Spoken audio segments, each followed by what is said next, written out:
The Subcommittee on the Environment will now come to order. Before I do my opening statement, I want to, my last chance to be in the chair, I want to thank the loyal opposition and the minority. I think that the Subcommittee has had a pretty good record of moving some very contentious pieces of legislation, and from TSCA to the Safe Drinking Water Act to Brownsfield to the nuclear waste reauthorization language that passed 340-72.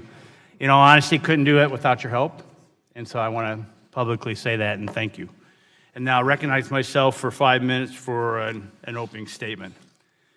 Good morning and thank you all for being here. Given the large number of witnesses and in an interest of maximizing time for questions and discussions, I will keep my opening as brief as possible and welcome others to do the same. Over the last 2 years, many of you have heard me say transportation fuel legislation was one of my reach goals for this Congress.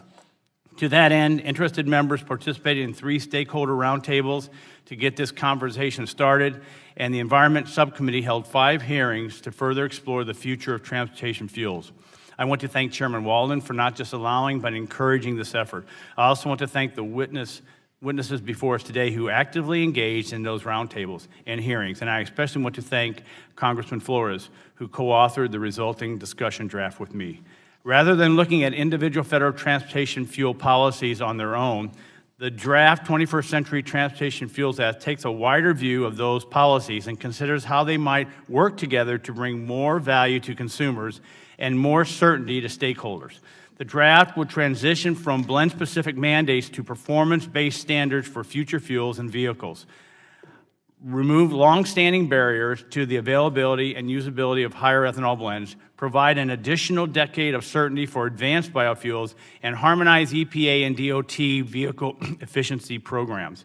The need for this type of comprehensive reform is timely. Stakeholders on all sides of this debate have been whipsawed by months, by rumors and actual administration actions, and that uncertainty will only increase after 2022 when EPA receives even broader discretion to set biofuel blending requirements. In fact, given EIA projections of declining liquid transportation fuel demand, it's difficult to envision a post-2022 scenario in which biofuel volumes would not actually be lower than they are today. I look forward to a constructive dialogue about what the future holds, as well as what the discussion draft would mean for various stakeholders. And with that, I yield my remainder of my time to Mr. Flores. Thank you, Mr. Chairman. I appreciate you calling this hearing on today's discussion draft. I'd also like to extend a warm welcome to one of the folks who grew up in the same little town I did up in Texas Panhandle, Mr. Wesley Spurlock. Great to have you here as a witness. Since the RFS was first established in 2005 and expanded in 2007, much has changed in the market for transportation fuels. If federal policies are not routinely evaluated and updated to reflect market conditions, consumers end up having less than optimal choices. Let me give you a few examples of the concerns that have been raised before this committee about the current status quo of American fuels policy. Number one, biofuels producers raise concerns on the annual implementation of the RFS and other regulatory barriers to the market. 2, refiners face increasing costs in complying with the RFS. 3, automakers face challenges in complying with efficiency programs under 2 different agencies inside the EPA and the DOT. As Chairman Shimkus, number 4, some environmental communities believe that the current generation ethanol, or Gen 1 ethanol, creates environmental problems. As Chairman Shimkus stated, the 21st Century Transportation Fuel Act discussion draft takes a larger view of federal transportation fuel policies. This draft incorporates into legislative text many of the ideas from 3 bipartisan roundtables and 5 subcommittee hearings. For consumers, higher octane fuels can bring increased economy and performance for the next generation of engines. For stakeholders, transitioning the RFS to a national octane standards creates a new market opportunity for biofuels producers and gives compliance certainty to refiners and automakers. And before the panel starts, I have a few reflections on the testimony that I read today. One is we have to put the consumers and the environment first, not our self-interest. Number 2, the choice is clear. We can either go with status quo, which almost everybody has said is broken, or we can have a compromise solution, because I can guarantee you there's not going to be a perfect solution that's going to make each of you 100% happy.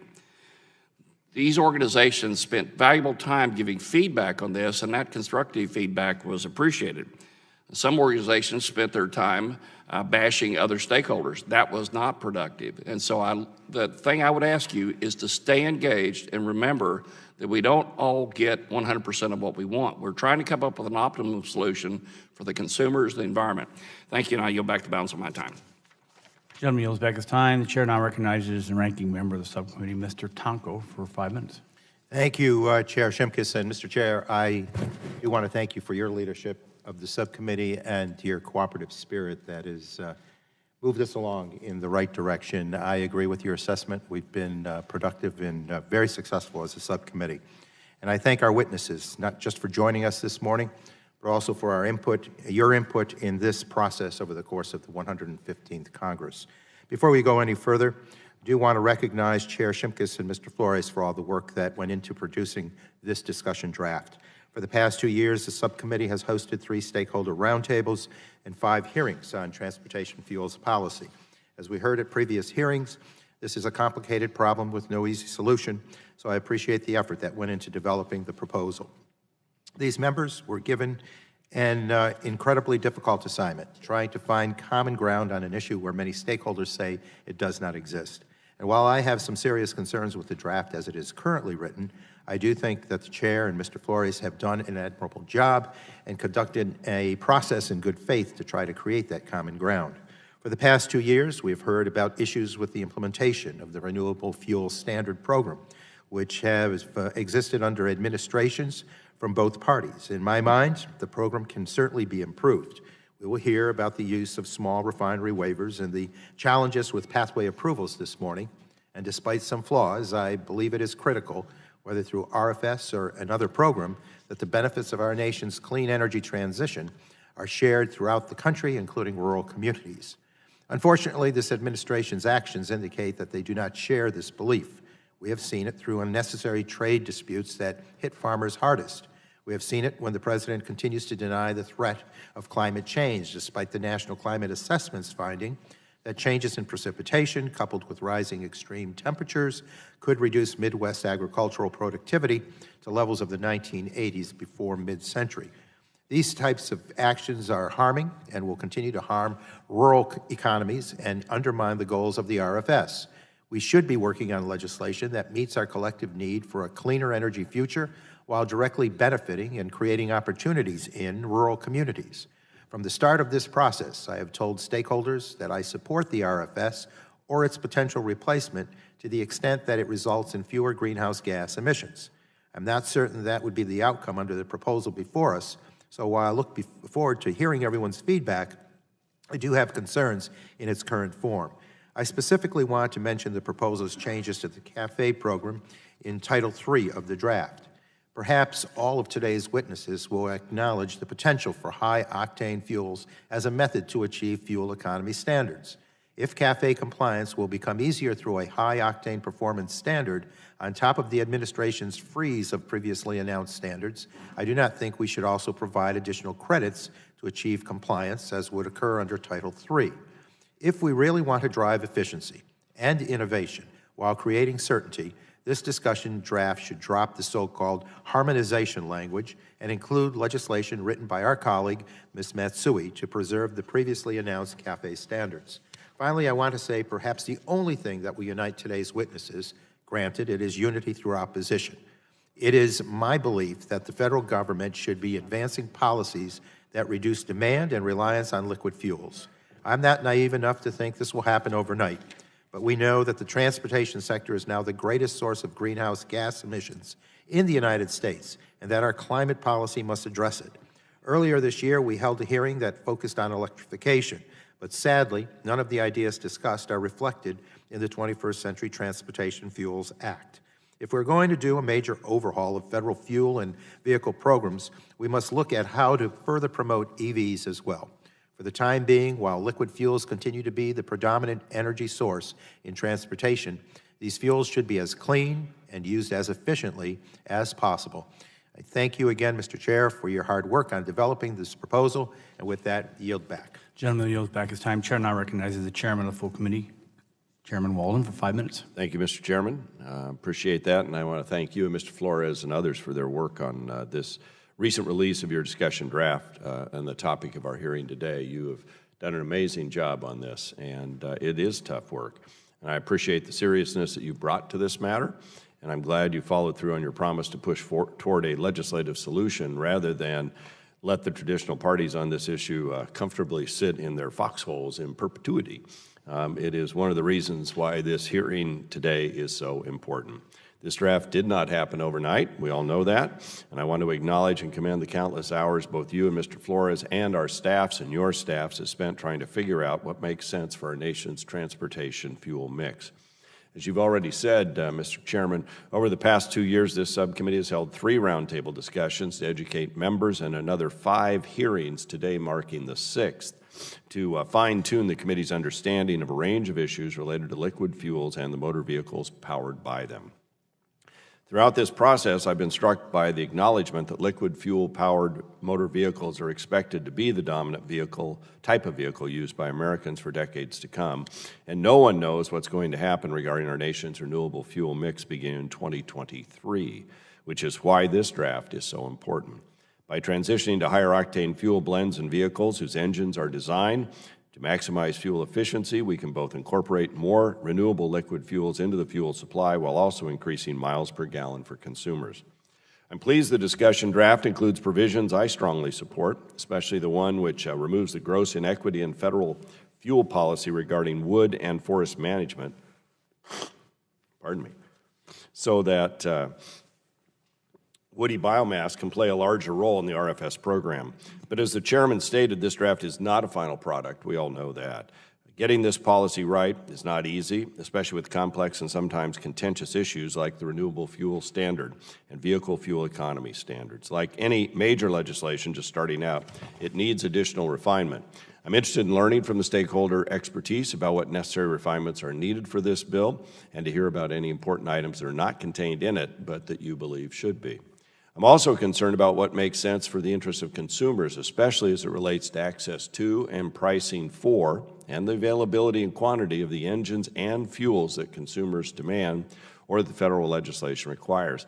These are issues that were tangentially discussed in our hearings, but I feel can only be appropriately honed when people are evaluating a concrete proposal and providing real feedback about the best way to accomplish these goals. So to me, the bottom line is that new fuels and vehicles must first and foremost deliver benefits to consumers while improving our environment. I know some folks will want to discuss electric vehicles in conjunction with this bill, and frankly, as a hybrid driver on both coasts, I'm certainly interested in hearing more on the subject, but liquid fuels for motor vehicles and the looming question arising in 2023 make the most sense to tackle right now. As I said at our 3rd hearing, as things stand right now, I have great concerns about the viability of EVs and meeting the needs of rural America, not to mention range and price issues that make EVs unrealistic for many Americans today, even as new innovations make their use more and more reasonable for many in our urban and suburban areas. I want to welcome our witnesses and those who chose to send the committee their comments to be included in the record. I look forward to learning from stakeholder expertise and really appreciate you all being here today. I know some interests have chosen either to be hypercritical or not to offer suggestions, but recognizing time short for addressing this issue in a timely manner, I think they do so at the peril of their members. With that, Mr. Chairman, I thank you and Mr. Flores and others for your work, and I yield back the balance of my time. Gentleman yields back then on this time. The ranking member of the full committee is not able to be here, so we'll now conclude with members' opening statements. The chair would like to remind members that pursuant to committee rules, all members' opening statements will be made part of the record. We want to thank our witnesses for being here today and to testify to the subcommittee. Today's witnesses will have the opportunity to give opening statements, followed by a round of questions from members. And our first witness panel is seated. I'll introduce you as you're asked to speak. And we would like to start with Mr. Steve Zimmer, Executive Director of the United States Council for Automotive Research, U.S. Car. Sir, you're welcome, and you're recognized for 5 minutes. Thank you. Chairman Walden, Chairman Shimkus, Ranking Member Tonko, and members of the committee, my name is Stephen Zimmer, Executive Director of the United States Council for Automotive Research, LLC, also known as U.S. Car. It's a collaborative automotive technology research organization of FCA US, Ford Motor Company, and General Motors. U.S. Car provides a legal framework for its 3 members to conduct non-competitive research, supporting a broad technical research portfolio in 8 broad areas: powertrains, electrification, electronics, batteries, hydrogen and fuel cells, manufacturing, safety, and materials. The research conducted at U.S. Car results in a shared knowledge base that enables the development of new automotive technologies that solve industry-wide challenges and strengthens the U.S. auto industry. This approach supports multiple pathways to continually improve or evolve new automotive propulsion systems that meet current and future fuel efficiency, emissions, and safety requirements, and creates innovative and environmentally responsible solutions for customers. Each U.S. Car member has its own independent research organization and portfolio, but at U.S. Car, they work together. These research tasks would be impossible to achieve as quickly, if at all, as individual companies. I appreciate the committee's invitation to appear today to address the discussion draft of the 21st Century Transportation Fuels Act. As you know, personal mobility is changing at an unprecedented pace. The automobile industry has and will deliver mobility options that balance the many technical, safety, and societal requirements for the driving public. However, now more than ever, all major mobility stakeholders must better coordinate and develop integrated energy and mobility strategies together. This committee's discussion draft is a great milestone and excellent example of such an integrated approach. Setting a national minimum octane standard is a necessary step towards the continuing development of the next generation of high-efficiency vehicles. We commend the committee and the industry stakeholders involved for their collaboration in this effort. We believe the proposed increase to 95 research octane number, or RON, as the new U.S. standard for regular gasoline for model year 2023 and beyond will be a win for consumers, the auto industry, fuel producers, agriculture, retailers, and society.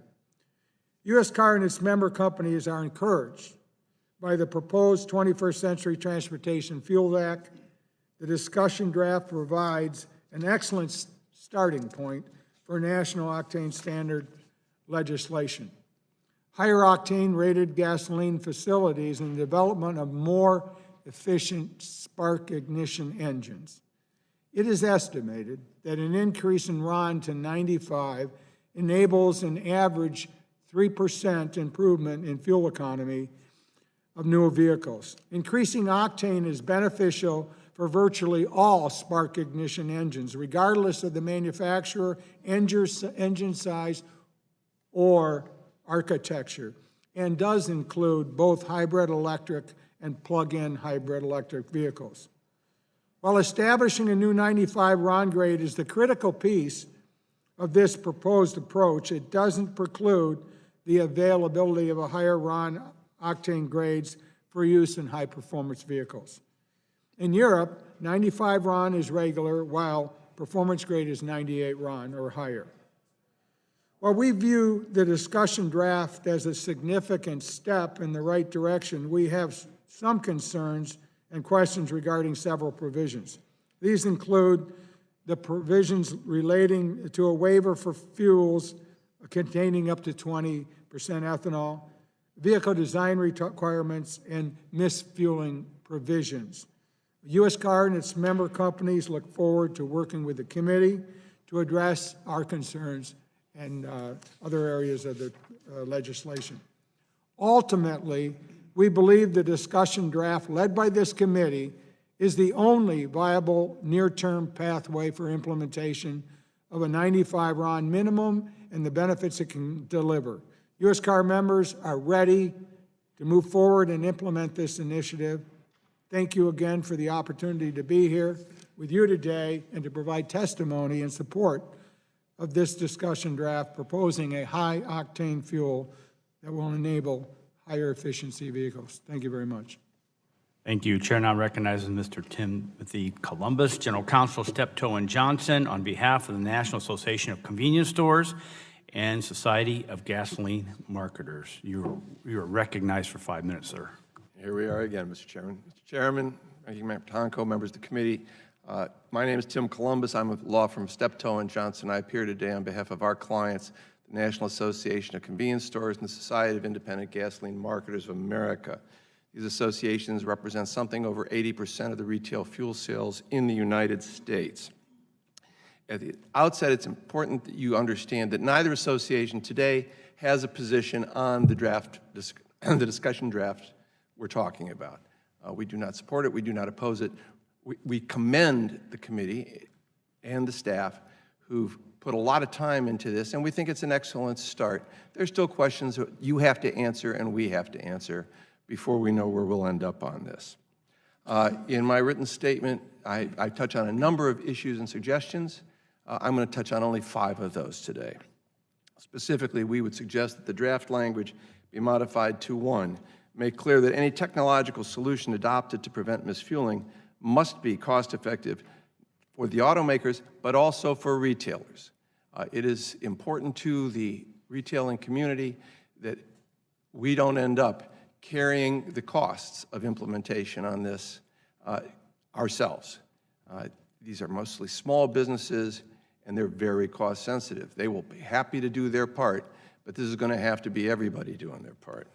Number 2, make clear that a retailer who complies with the misfueling prevention requirements is protected from liability resulting from any consumer activity, i.e. behavior over which it has no control. Number 3, make clear that existing dispensing equipment need not be hardened to ethanol blends above E10 unless those higher blends are in fact dispensed through that pump or dispensing equipment. Require EPA and FTC to harmonize their labeling regimes, and those required labels must be clear regarding the octane and content levels being dispensed from any particular pump. That is not, they don't have to say exactly what it is, but there should be some. This would be up to E15, this could be up to E20. The fact is that the legacy fleet is not ready. I'm an old man, the chairman knows this, I drive a very old car. It's very happy on E10. It is not prepared to drink E15, and it will spit up E20. So I have to know when I take that car to fuel what I'm buying, and that's really what we're looking for here. Finally, make clear that any price posting requirements that you set forth be compatible with relevant state and local laws, and crucially, not impair a retailer's ability to communicate cost-saving offers to consumers. And let me give you the example here. Most state laws require that the highest price for anyone to come in and buy a particular commodity be posted, and we're fine with that. However, many retailers offer multiple prices at a pump. For example, if you come in and buy a car wash, you may get 8 cents a gallon off. Or if you are a member of an affinity program, you may have a bargain. The key here is to make sure that we can comply with state law, but also not interfere with retailers' ability to offer consumers via the price signs a means of saving money. With that, I'm going to wind up. I know you're stunned. I'm not going to use all my time. Again, we don't have a position on this today. We look forward to working with all of you going forward on this project and commend you for what you've done so far. I will be happy to respond to any questions my testimony may have raised. Thank you. Chair, thanks, gentlemen. Chair now recognizes Mr. Wesley Spurlock, past president and chairman of the National Corn Growers Association. Sir, you're recognized for 5 minutes, and welcome. Thank you, Chairman Shimkus, Ranking Member Tanako, and subcommittee members. I appreciate the opportunity to be here for the National Corn Growers Association. I'm Wesley Spurlock, and our family raises corn, cotton, and cattle in the Texas Panhandle. As producers of the primary feedstock used in ethanol, corn farmers have a strong vested interest in the future of transportation fuels. The renewable fuel standard has created significant opportunity for the farmers. The RFS is one of the most ambitious and successful energy, environmental, and economic policies Congress has enacted, not only for farmers and rural communities, but also for our drivers, our air quality, and our nation's energy security. As use of homegrown renewable fuels has grown and as farmers have become more productive using fewer resources, the benefit of the RFS has exceeded the congressional projected. Agriculture met the challenge to help fuel America, not by putting more land into production, but by becoming more productive with existing resources. Farmers today produce more corn with less land because of the average has increased on corn by more than 25 bushels since 2007. Ethanol production creates value-added co-products such as distiller's grain for feed, corn oil for biodiesel, and so the same corn provides food and fuel. The value added by ethanol and increased farmer productivity has had a positive impact on rural America, helping the next generation return to their family farms. But it's not only the farmers who benefit from the new renewable fuels. Renewable fuels save drivers money. Environmental advocates backed enactment of the RFS. The RFS is the only federal law that requires greenhouse gas emission reductions. Based on actual corn and ethanol production, the sustainability improvements in both today's corn ethanol results in 43% lower greenhouse gas emissions than gasoline. Clean burning ethanol is the fuel that displaces the more harmful compounds in gasoline, reducing tailpipe emissions and improving air quality. Chairman Shimkus and Congressman Flores, discussion draft includes provision corn growers do support. In addition to the RVP parity that allows higher ethanol blends and lower evaporative emissions to be sold year-round, we also support more regulatory certainty when it comes to approval of the higher blends such as E20.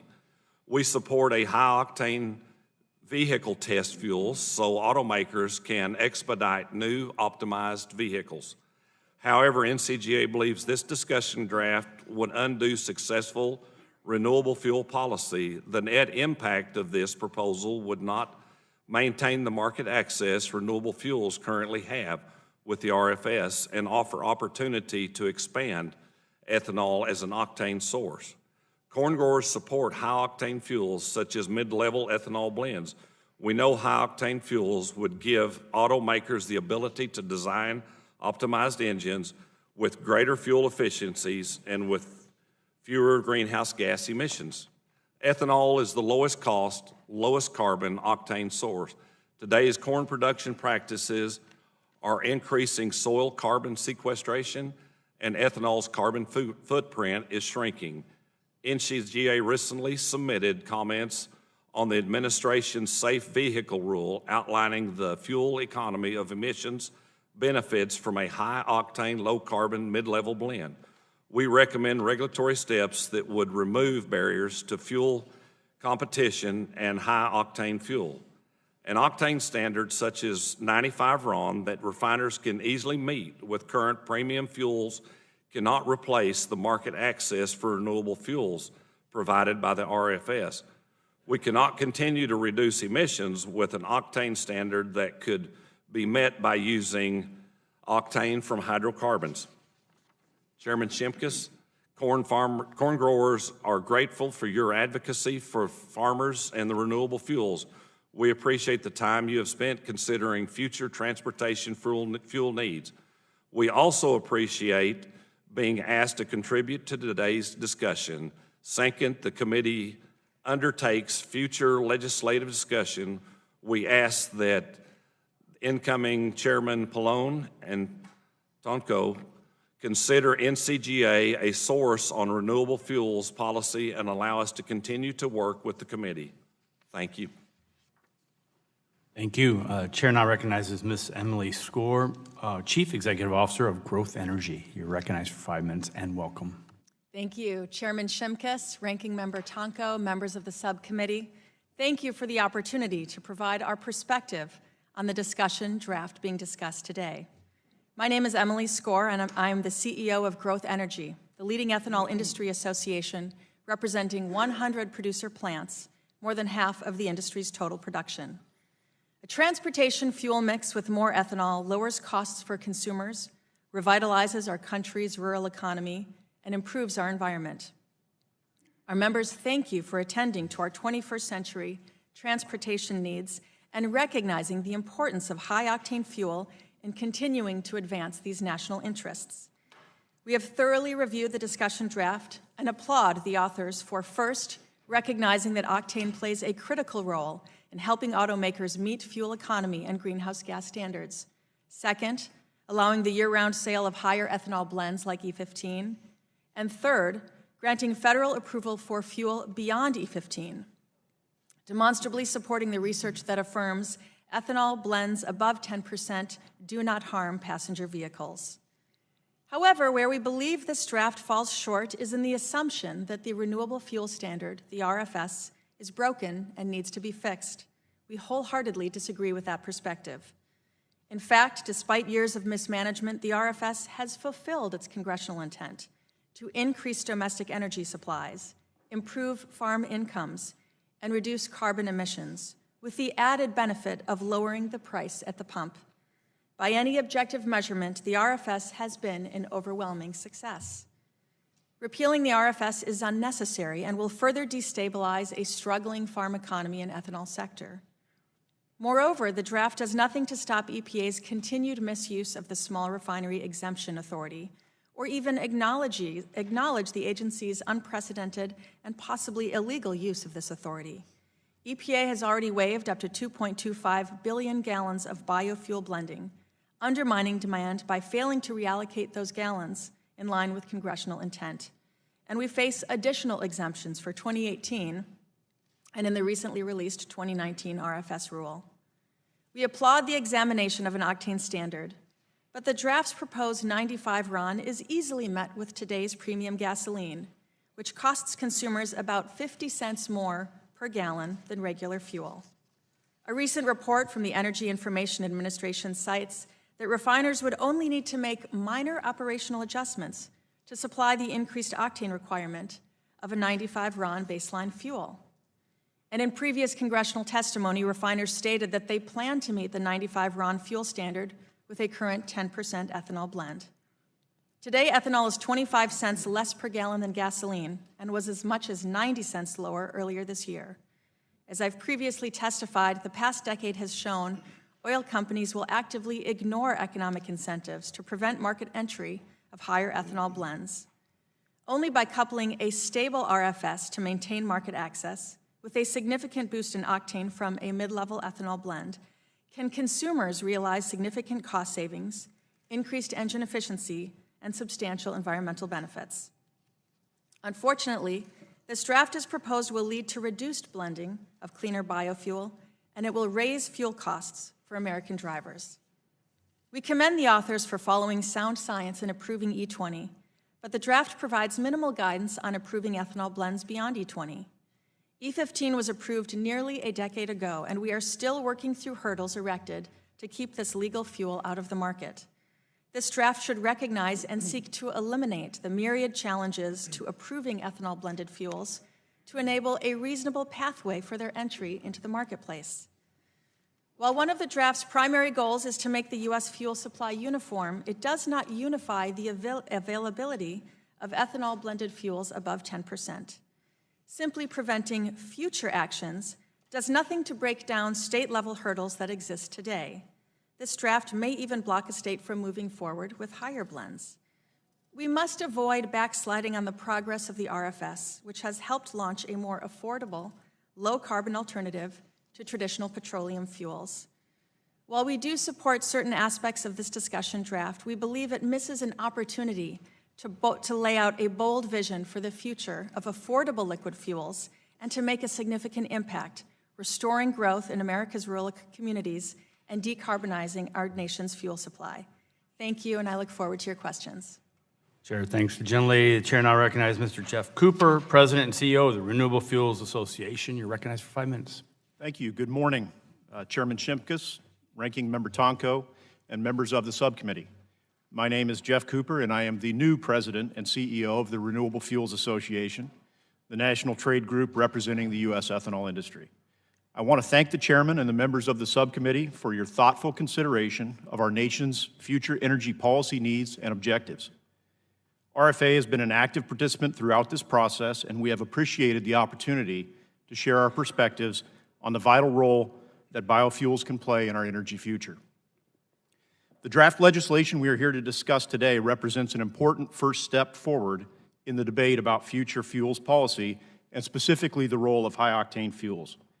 Because ethanol is by far the most economical and cleanest source of octane available on the market today, it would seem on the surface that any effort to establish a high-octane fuel standard would benefit ethanol producers and the farmers who supply them.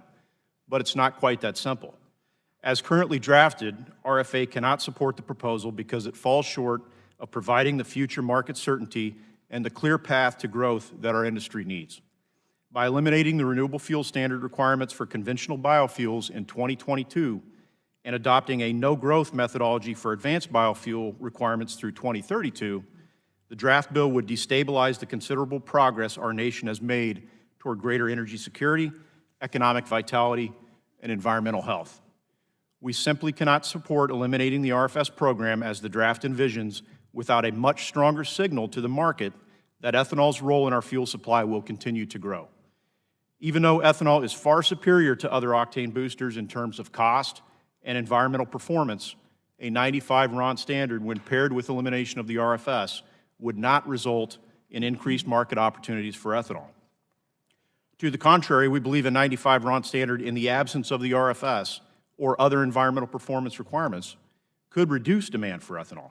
Refiners and blenders would simply meet demand for more octane by increasing reformer severity and producing greater volumes of higher octane hydrocarbons like aromatics, which are often toxic in nature, worsen air quality, and are typically 2 times the cost of ethanol.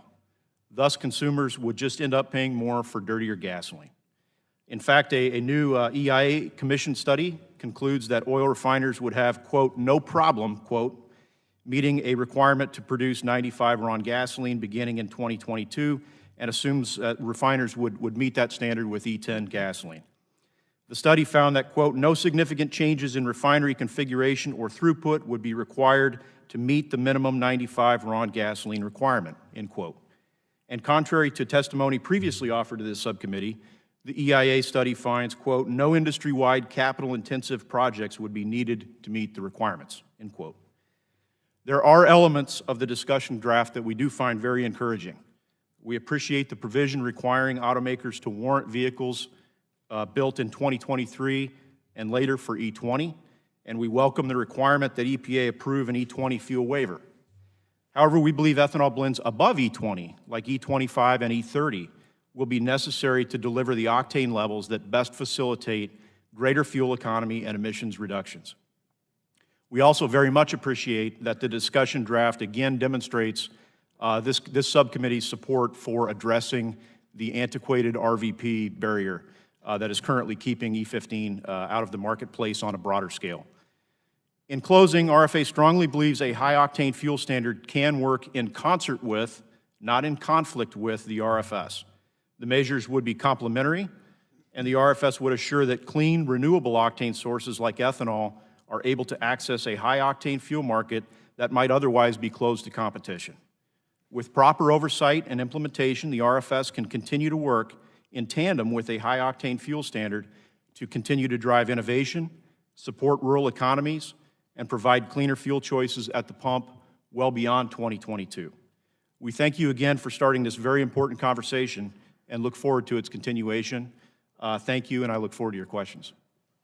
Chair, thanks, gentlemen. And last but not least, on the first panel, we have Mr. Chet Thompson, President of American Fuel and Petrochemical Manufacturers. Sir, you're recognized for 5 minutes, and welcome. Thank you, Mr. Chairman, Ranking Member Tonko, other members of the subcommittee. Really appreciate the opportunity to be here this morning and share the views of the U.S. refining industry on this discussion draft. Let me start by thanking you, Mr. Chairman, Mr. Flores, and your committee staff for the incredible work you've done over the last year on this really critical topic. No doubt the easy thing for you to have done was to run quickly away from this issue a year ago. You didn't. You chose to stick it out, and we appreciate it. We also appreciate the release of this discussion draft. Mr. Chairman, when you told us a few months ago this was coming, you promised us it would be far from perfect. You also promised us that all of us stakeholders would find something in it that we loved and something in it that we hate. Rest assured, your premonition was spot on. Yeah. Well, unfortunately, we're not in a position to support the draft in its current form, but we do think it moves the ball. We think it and hope it will generate momentum for further discussions and eventually statutory reform that most of the stakeholders believe is so critical. As I've testified before this subcommittee on multiple occasions, most recently last April, the RFS in its current form is unsustainable. It's bad for consumers, and it's only destined to get worse if reform does not happen before EPA takes over this program in 2022. I also testified that a proper transition from the RFS to a fuel-neutral 95 RON octane standard would be better for all stakeholders and could better harmonize our country's fuel and transportation policies. A 95 RON standard would help our auto companies improve the efficiency and reduce the emissions of the existing fleet and future fleets and comply with CAFE. It would provide retailers with optionality, to quote Mr. Columbus. It would provide farmers and ethanol producers with the potential for greater market share, contrary to what you've heard already this morning, and it would certainly provide relief from my members from the broken RFS. But most importantly, it would provide relief to consumers, relief in the form of lower prices. Against this backdrop, there are aspects of this discussion draft that we support and those that we don't. So let me start with the positive, what we can support. We certainly support the sunsetting of the RFS in exchange for a 95 RON standard, presuming and assuming it's done correctly. After years of study with the autos, a 95 RON performance standard has been demonstrated to be the most cost-effective option for consumers for improving the efficiency of the transportation fleet, at least in the near term. Indeed, there's no other fuel option that is realistic in the time frame we're talking about this morning. We support requiring all light-duty vehicles starting in 2023 to be designed specifically to run on this fuel, on at least of a 95 octane rating and potentially higher. Finally, we support the comprehensive misfueling requirements and liability protections afforded in the draft. However, we do believe those protections need to be expanded to include the U.S. refining industry. Unfortunately, and again as highlighted much more extensively in my testimony, there are a few provisions, Mr. Chairman, as you might imagine, we can't support. So let me just highlight a few. First, we absolutely can't support a new 15 billion gallon per year mandate for conventional ethanol. Such a mandate is infeasible. Let me put this into perspective. To hit this mark by 2020, which the draft would require, ethanol blending in our country would have to increase by 700 million gallons, 700 million. Because of the blend wall, which is real, this would require E15 sales to increase by 3,000%. 3,000% in a mere 12, 13 months. This is simply not possible. Nor can we support extending the RFS program until 2032. The program must end when a new 95 RON standard takes effect in 2023. Nor can we support the draft's various E20 mandates. Autos should decide how to harden their vehicles to run on a new 95 RON fuel, not the government.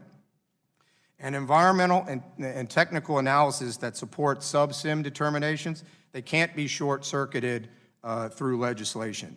E20 should not be authorized to be released and used into the market until we have a full understanding of what the impact of E20 would be on existing automobiles. Finally, we do not support establishing 98 RON as a certification fuel. There's simply no nexus between a 98 RON cert fuel and the 95 RON that the draft would develop and create. There's already a pathway for EPA and for the autos to pursue to get a new cert fuel, and there's absolutely no reason that this legislation needs to address this issue.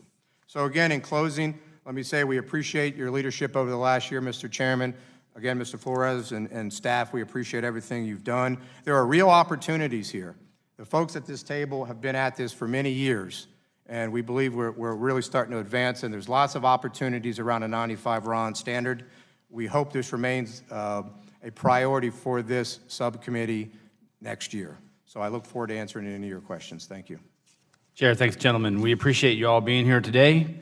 And now I'll recognize myself for 5 minutes to open up the round of questions for this panel.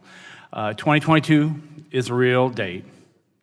We've asked the EPA about what could happen, and the EPA has told us that they have, quote unquote, broad authority they will have in 2023 and beyond, which could result in biofuel volumes lower than those provided in the statutory tables. Given that EIA projects a 31% decrease in motor fuel consumption between 2017 and 2025, do you expect RVOs to be higher or lower post-2022 than they are today? Mr. Zimmer, do you have any input? No. Mr. Columbus? I'm going to take a pass on that, Mr. Chairman. Mr. Spurlock? As the You heard how I laid out the question. I think 2022, liquid transportation fuels are projected to decline. EPA has broad authority to reset the tables. Will they be higher or will they be lower post-2023? I think we will show that we have done such a great job with the ethanol and where it's at as a additive in the fuel system that we will come through fine on the reset. You say higher. Yes, sir. Ms. Gore? We would anticipate that the RVOs, if the actual blending is consistent with the numbers, you'd be at 15 billion gallons of conventional corn-based ethanol. Mr. Cooper? Well, we certainly see no rationale for reducing the volumes post-2022, and EPA Do you accept the premise that the EIA information that there will be less liquid transportation fuel in our market? Okay. Yes, I agree that we are going to see a decline in gasoline consumption long-term. You think EPA will then raise the blending limits? Again, I think there's no rationale for going below the 15 billion for conventional biofuels. Okay, Mr. Thompson? There's absolutely a rationale for doing it, and if EPA follows the data, they must do it. If transportation fuel demand goes down, E15 blending by definition goes down, and the E15 market is still so nascent as not to pick up the slack. It has to go down. Thank you. Let me go to Mr. Spurlock. First of all, I want to thank the corn growers for being very involved in this work, and I want to recognize that. In your testimony, you state that without the mandates in the RFS, refiners would immediately default to petroleum-based octane enhancers derived from their own feedstocks. Given that ethanol is such an overwhelmingly cheap octane enhancer, in addition to your noted environmental benefits, wouldn't some refiners be more competitive if they were to opt for this lower cost source of octane? Yes, I feel that they would. Okay, let me go to Mr. Columbus. Would your retailers like lower prices for the exact same fuel or higher prices for the exact same fuel? Now, that I will not pass on. Retailers want lower prices. We interface with the consumer every day, and the simple reality is that the competition drives the price to the lowest plausible level, and that includes the use of feedstocks by mid-level blenders as well as refiners to generate the lowest cost of product for the consumer. Let me go back to Mr. Edwards. I'd like for you to comment on the Mr. Cooper's quote of the EIA study on renewable fuel. Can you comment on that? Is that for me, Mr. Yes, Chairman? sir. Oh, yes, I can. I mean, unfortunately, it's a mischaracterization of the analysis. Look, and it's consistent with what we've been saying. EIA, it was a nothing burger. They said if we look in 2023, would there have to be substantial new investment, assuming E10, in order to make a 95 RON fuel? No, of course it wouldn't. At that point, the new fleet of autos that require 95 would just be taking off. It also assumes E10, which, contrary to what we said, assumes that the status quo remains, that the ethanol is using that baseline. Then the EIA analysis only went out to 2023, I believe, so it's 5 years of implementation. So all it says is that the U.S. refining industry, based on E10, has enough octane capacity if it wants to meet the needs. It doesn't speak to what happens when the program is fully implemented. And at that point, we think there are 19 billion gallons of octane up for grabs, and we think that that octane could be met through lots of sources, including ethanol. Ethanol has a 4-cent advantage over other sources of octane. It's inaccurate to suggest this is not potentially good market share for the ethanol industry. Thank you. My time's expired. Chair now recognizes the ranking member of the subcommittee, Mr. Tonko, for 5 minutes. Thank you, Mr. Chair. I would like to get witnesses' views on the preemption language that's included in the discussion draft.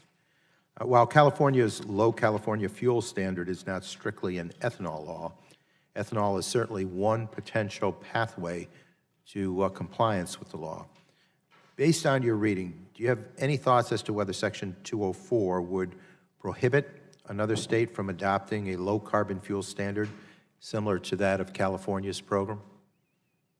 Mr. Zimmer, can we start with you?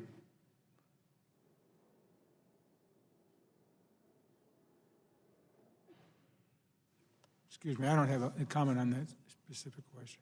Okay. Mr. Columbus. Okay. The fewer people defining different fuels in the United States, the more efficient the overall system is going to be. So historically, our clients have supported preemption of state fuel standards and state mandates. And Mr. Spurlock. I'll take a pass on that. I'm not sure what our standing would basically be on the question, and I do understand what you're asking. Okay. Ms. Score. We believe that the preemption language doesn't go far enough. It's looking at future actions, but it isn't looking at eliminating many of the legitimate roadblocks that exist in several states today. So what we would be looking for is to make sure that what happens at the federal level is also followed through in all 50 states. Mr. Cooper. We did not take a position on the preemption provisions in the draft. However, our read of it, I guess, would be that yes, future policies like a low-carbon fuel standard potentially would be preempted. But again, we did not take a position. And Mr. Thompson? Well, I would certainly interpret 204 to potentially prohibit other states from adopting a low-carbon fuel standard if they actually specify how much ethanol can and cannot be in a gallon of gasoline. So I would interpret it that way, and we would support that. There's a lot of resources by all the stakeholders that would go into establishing a new 95 RON standard, and a patchwork system does not work. Okay. Do you believe this language might impact California's ability to expand or make changes to its existing program? We start with you, Mr. Thompson, and work back. I don't think it would. It's my understanding that the draft says expressly that this doesn't impact existing prohibitions, and to the extent California has prohibitions already on the books, by definition, this provision wouldn't touch it. And Mr. Cooper? I would agree with that response, with the one caveat being if California did at some point in the future decide to increase the level of ethanol that's permitted in the state, this provision could potentially keep them from doing that. And Ms. Score? I would agree that if California wants to go further in terms of blending more renewable biofuel, it might be prohibited based on the language that we see in the discussion draft. Mr. Spurlock? Yes, I would agree with Emily and Jeff. Mr. Columbus? I think they're all right about this. So the reality is, yeah, it can get in the way of California doing stuff. And finally, Mr. Zimmer.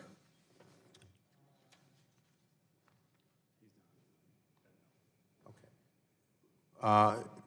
It's my understanding that while ethanol may be the cheapest source of octane, at the moment there's no guarantee in this discussion draft that it will be used in a future high-octane fuel. Would anyone like to comment on why or why not the source of octane should be left open? Mr. Cooper.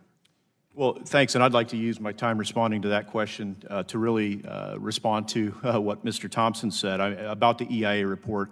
I mean, I do think it's a very good study that underscores exactly that point, that refiners would not likely choose ethanol as the source of octane for a 95 RON fuel. There's a number of refinery modeling studies out there that show refiners could get to 95 RON with just an extra 2 or 3 cents per gallon in incremental costs. They could happily pass that along to the consumer. And the other thing the EIA study pointed out, and it did look longer term than just 2023. They did look further into the future and analyze whether the refining sector could meet an incrementally larger demand of high-octane fuel in the future, and it came to the same conclusion.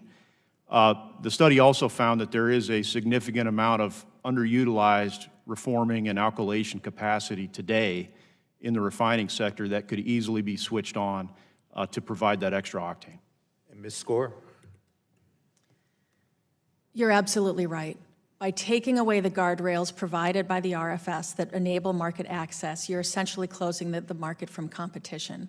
The transportation fuel marketplace, it is not a free market. If it were a free market, right now the better quality, better priced octane enhancer would be in much higher demand than it is today. So a high octane standard coupled with guardrails to ensure that we're using renewable octane would be the path forward. Thank you. And Mr. Columbus?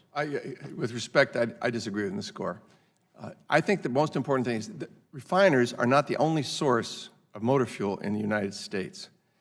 People who don't own refineries manufacture motor fuel via blending of components, which are available from domestic refineries as well as foreign sources. Mr. Tonko, I've had this conversation before. What drives the cost of manufacture is the big stupid price sign at retail. The lowest cost wins.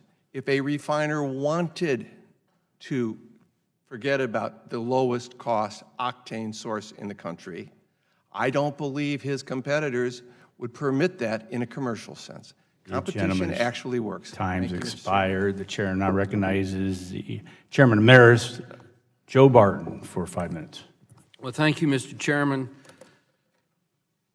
The former senator from the great state of Texas, Phil Gramm, as many of you know, had a saying, "Truth is a powerful drug. Use it sparingly."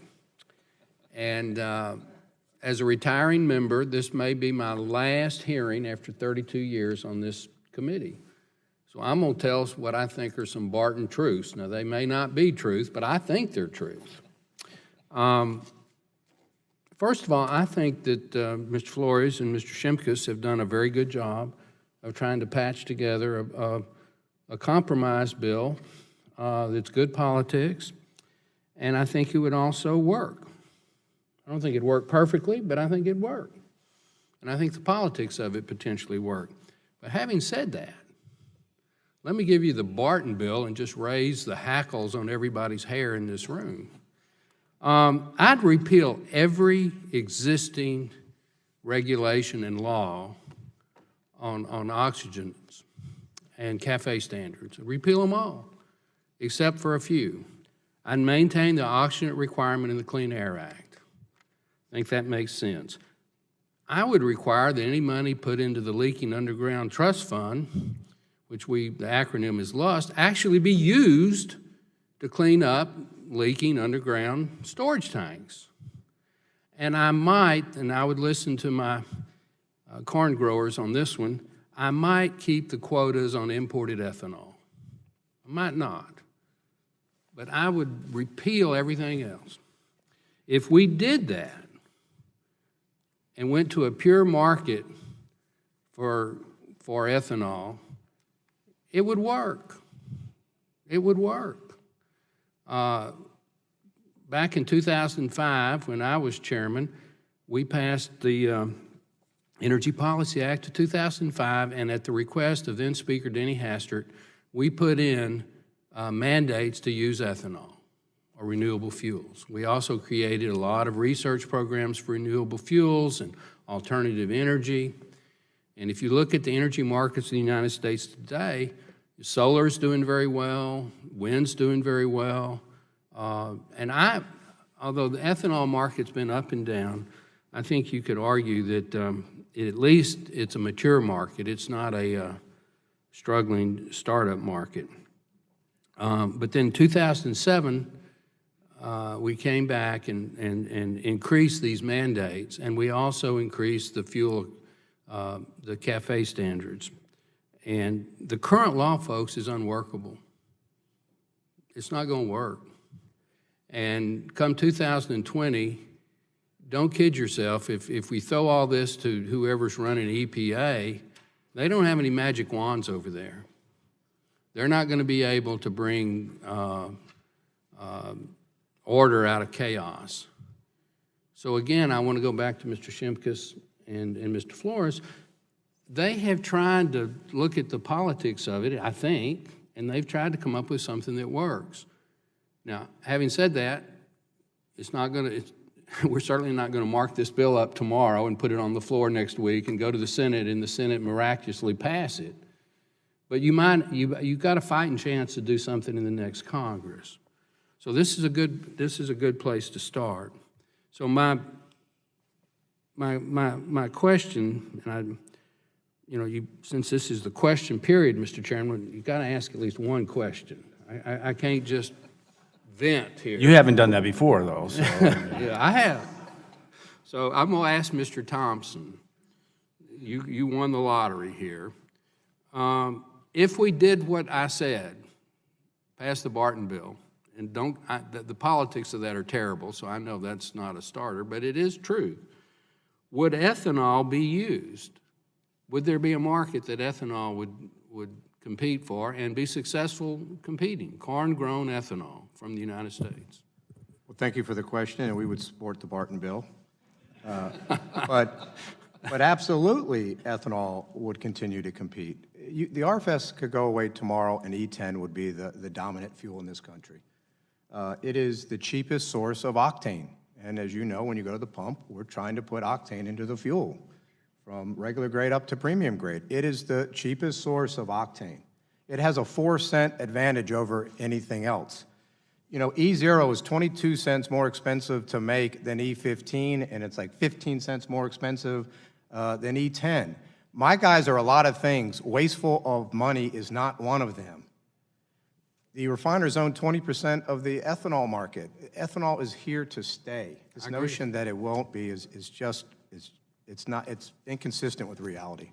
Gentleman's time has. The last thing I'll say, Mr. Chairman, I ought to be commended because the Barton bill did not bring back MTBE. And if I really wanted to be competitive, I would make it legal to... Gentleman's time definitely has expired. The chair recognizes the gentleman from California, Mr. Peters, for 5 minutes. Thank you. I would want to thank Mr. Barton for his service, but also I want to say I endorsed the Barton bill with a couple of amendments. I'd also repeal all the tax credits that we have for energy, and I'd send a market signal that's technology neutral through a carbon tax. And we could... I know, so maybe the amendment, I won't get your vote in the next Congress either, I know, but I think that would be the appropriate way to push these incentives. But for the time being, I wanted to talk to Ms. Score. We have another witness who I think is in the next panel, Brooke Coleman, who's the Executive Director of the Advanced Biofuels Business Council. Her testimony includes the following, and I'd like you to react to this because you talked about backsliding. She says, quote, "The RFS is indirectly to date a renewable octane cetane requirement. The 21st Century Transportation Fuels Act would phase out the renewability requirement and the greenhouse gas requirement contained in the RFS. And as discussed, oil companies will use more petroleum additives instead of biofuels because it's in their economic self-interest." She goes on to explain how that's backsliding. Is that the concern you expressed, and can you maybe flesh out a reaction to that? That's absolutely our concern. If you look at the price of ethanol today, if we're talking about price competitiveness, today, wholesale, it sells 25 cents lower per gallon than gasoline. But what you see is absent a mechanism to force competition and give the ethanol producer access to the end user, the consumer, we don't have a way to compete in this marketplace. The RFS provides important guardrails, not only for market access, but for environmental impact. As Mr. Spurlock said, 43% reduction in greenhouse gas emission. That's with conventional biofuel. Advanced biofuel is up to 100%. So we're cleaning the air because we've got fewer, and it's good for not only environmental health, but human health as well. Okay, you recognize the bind the government's in with the bill the way it is. What would be your suggestions about how to move? I mean, you know, our overall suggestion is that you couple, we absolutely applaud seeking a high octane, low carbon national standard, but that's got to be coupled with the guardrails that we see in the renewable fuel standard that provide for market access. That would be the path forward for the most significant cost savings, the greatest fuel economy, and the greatest environmental benefit. Okay, well, again, I think we're sort of in this contortion to respond to these markets, and I think that, again, a market incentive that's technology neutral is preferable to this. Could save us a lot of time in meetings next year. But I do appreciate you taking it up. I think there's more work to do on this. I know it's not easy, and I look forward to working with you on the next Congress. And I yield back. Chair, thanks, gentlemen. Chair, now recognize the gentleman from West Virginia, Mr. McKinley, for 5 minutes. Thank you, Mr. Chairman. Over the last number of years, we've talked a lot about, I've heard a lot of folks talk about the greenhouse gas emissions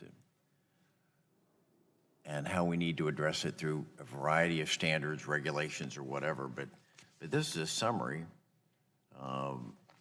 from the MIT study that says if you want to reduce greenhouse gas emissions, it's 6 to 14 times more effective if you put a gasoline tax on than worrying about efficiencies. I've never heard in 8 years anyone ever, if they're really serious on the other side, talking about reducing greenhouse gases, why they've not proposed raising a gasoline tax. So secondly, we've also talked around this table a lot about uncertainty. I'm concerned about, for example, a small refinery trying to make the change, going to spending millions to convert to the 95 or some other level of octane standards. But yet there's a movement coming from the other side of the aisle that within the next 10 years, we're going to decarbonize our transportation fuels. I don't know whether to take them seriously or not, but I see it in the media is beating the drum every day that over the next 10 years, the Green New Deal should be sweeping through Congress and should be taken very seriously. So the uncertainty is that why would a small refinery or any refinery go out and spend billions of dollars to make a change on carbon fuels when in 10 years we're going to do away with them anyway? So my question to you, to any of you, essentially is it realistic to be thinking about this Green New Deal and all the effort that's been made in crafting this legislation that it goes out the window if we're going to pass something within the next 10 years that does away with fuel? Start with you. What is it? How realistic is this? Is this just some crackpot idea? Well, thank you. And first of all, we think going to a 95 run regular is extremely important and very doable for the stakeholders as well as and a value proposition to the consumer. So we think it is the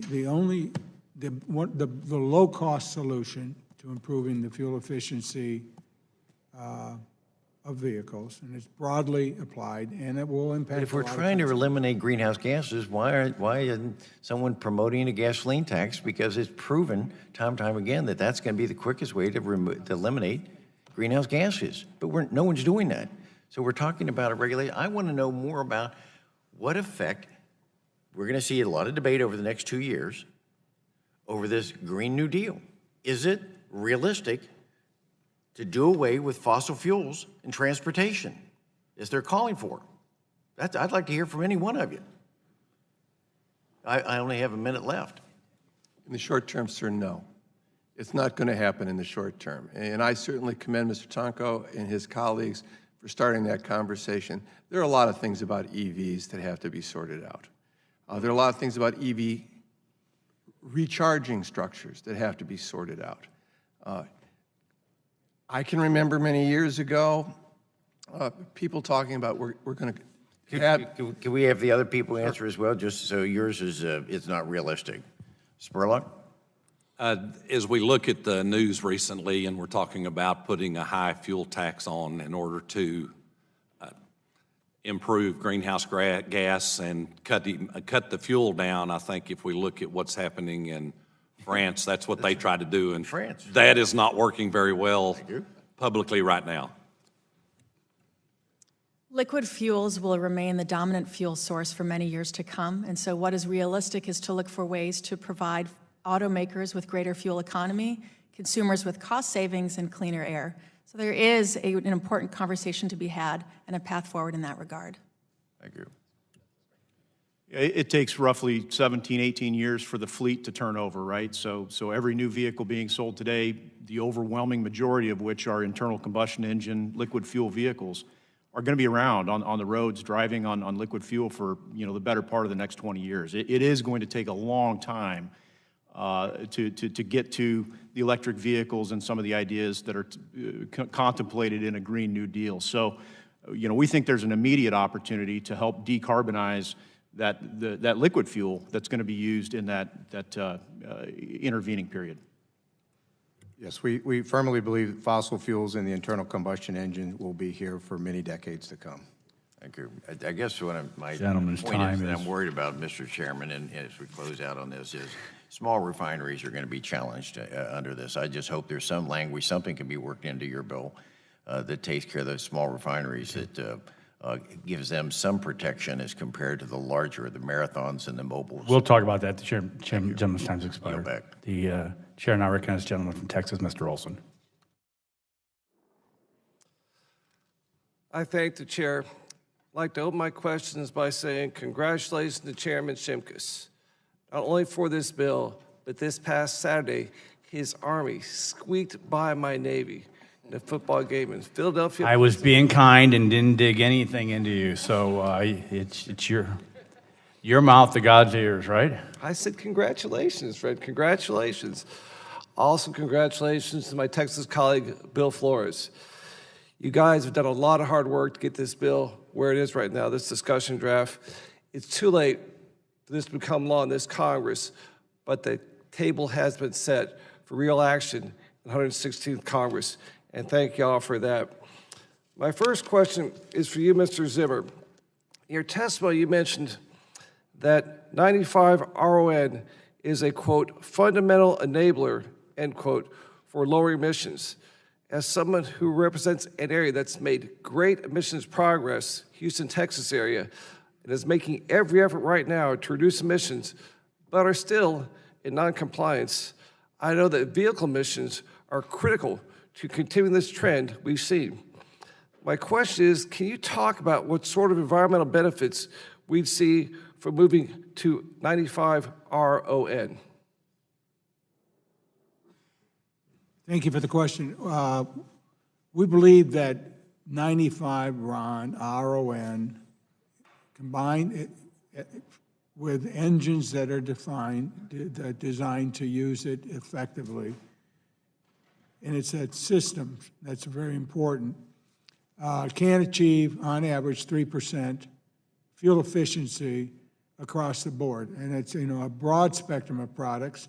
Doesn't matter who the manufacturer is or the architecture, we'll see that benefit. So we think RON 95 is doable right now. It's the only thing that's really doable and deliver that type of result. It also, you'll find a lot of internal combustion engines are used in hybrids and plug-in hybrids. Those vehicles will also benefit from that efficiency improvement. Good point, good point. Question for you, Mr. Columbus. And I want to first of all thank you. You hosted me at a Stripe store at the West Park Tollway in Texas 22 a couple weeks ago, or a couple of years ago actually. I worked the cash register.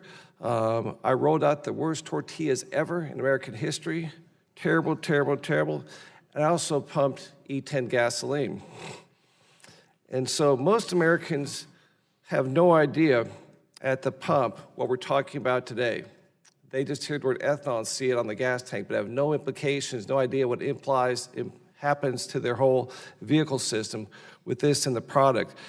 They know what ethanol is, but all they want is for their car to work and their fuel to be affordable prices. So I'm always concerned about issues with misfueling and how our policies can make the lives of average Americans easier.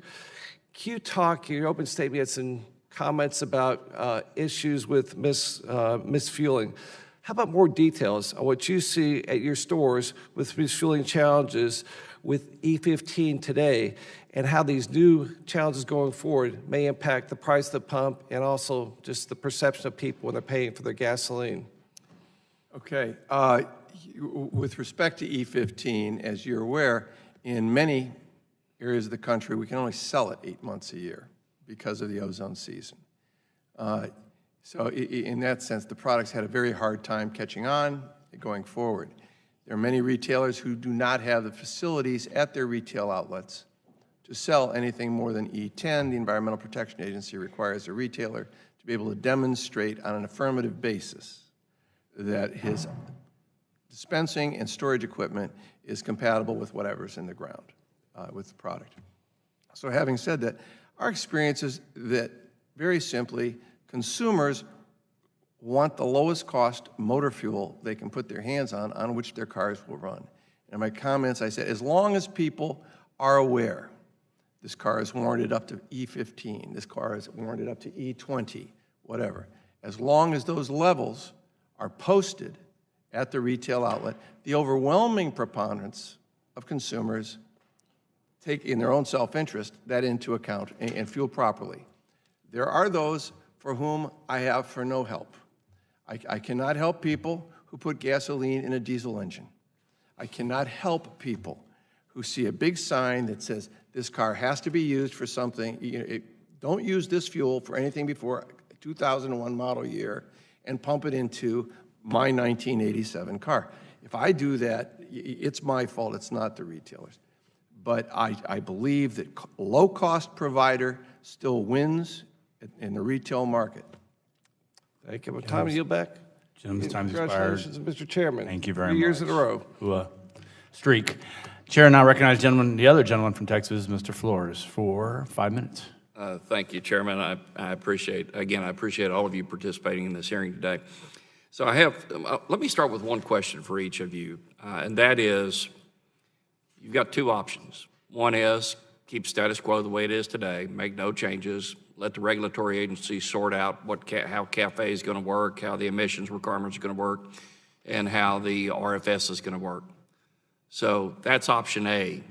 Option B is let's come up with a statutory solution to fix this. So which do you prefer, Mr. Zimmer? Option A or option B? B. Mr. Columbus. There are things in this bill that my clients support. There are things in this bill that my clients do not support. So I can't really choose today. I got to see that final product. I understand that, but do you? There are things in the fuel system that are broken, Mr. Flores. So if you say, is improvement possible, the answer is yes. Okay, good. That's close enough. Mr. Spurlock. I would agree with Mr. Columbus. There are things that can be improved and need to be improved, and look through all levels as we go that direction. Okay. Ms. Gore. I would say that improvements need to be made on the administration side, the implementation of the renewable fuel standard currently on the books. Okay. Do you believe that the EPA has sufficient statutory authority to do the things that you'd like to do without litigation? We do, and Reed vapor pressure is a very good example of something that's within the EPA's ability to make Mr. happen. Cooper. I would agree that certainly there are things that could be improved with the current program, but we agree that EPA does have the administrative authority to make those fixes.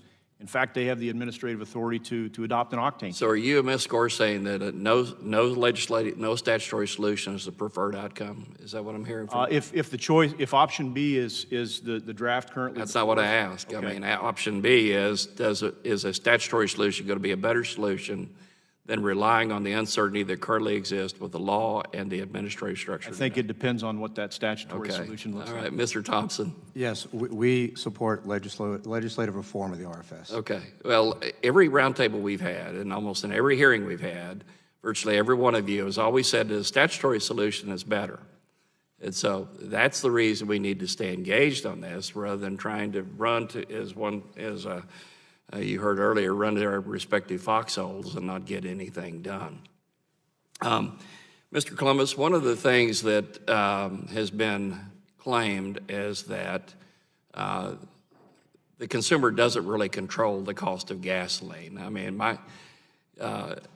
can you address that? For instance, if the cost of gasoline, if the cost of liquid fuel is artificially raised, doesn't the consumer have a say on what the price is going to be by lowering their demand for that product?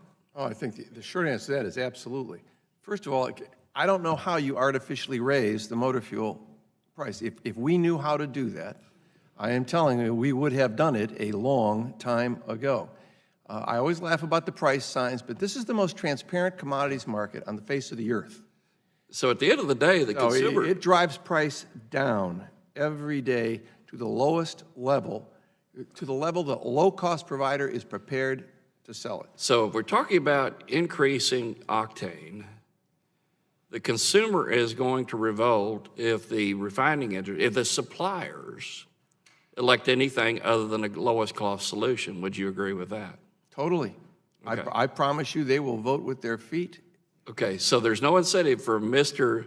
Thompson or his constituents to suddenly come up with a non-optimum solution that the consumer's going to revolt against. I believe that's true, and more importantly, as those consumers vote with their feet, those companies' shareholders will vote with their lawyers. So, I mean, they have an obligation to maximize profit, and you don't do that by selling a high-cost product in a low-price market. Okay, Ms. Gore, I'm going to go over a few provisions of the draft legislation, and would you please answer two questions on each of these? Number one, the ethanol industry has asked the EPA to take administrative action on. Or number two, which of these provisions do you anticipate the EPA can accomplish through rulemaking without legal challenge? First one is, can the EPA require all vehicles beginning in 2023 to use high-octane fuels? Have you asked the EPA to do that? We have asked the EPA to certify and approve higher-level ethanol blends. With a specific date in mind, no, we have not done that. And can they accomplish that without legal challenge? Yes, we believe EPA has the ability to EPA has the ability to put in place a 95 RON national standard fuel. I would assert that that's probably not going to be the case. That said, I have other questions for you. I will supplementally provide those to you and ask you to supplementally answer those. Thank you. I yield back. Thank you. Gentleman yields back his time. Chair now recognizes the gentleman from Michigan for 5 minutes.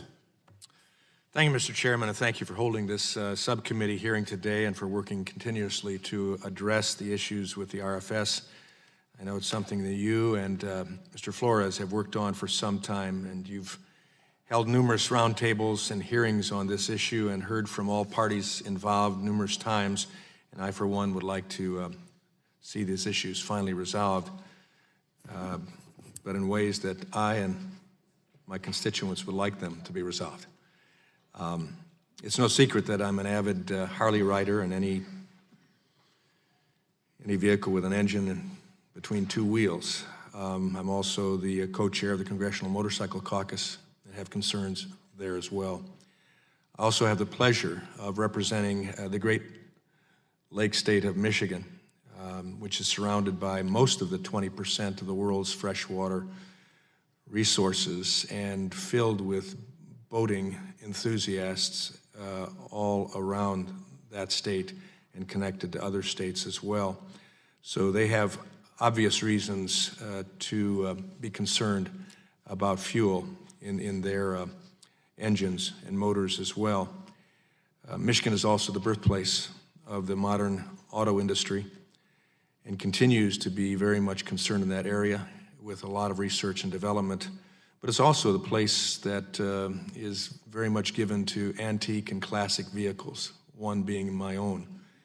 which has great concerns about continuing and not just being put on a shelf somewhere and looked at, but rather driven, used, continue to be used.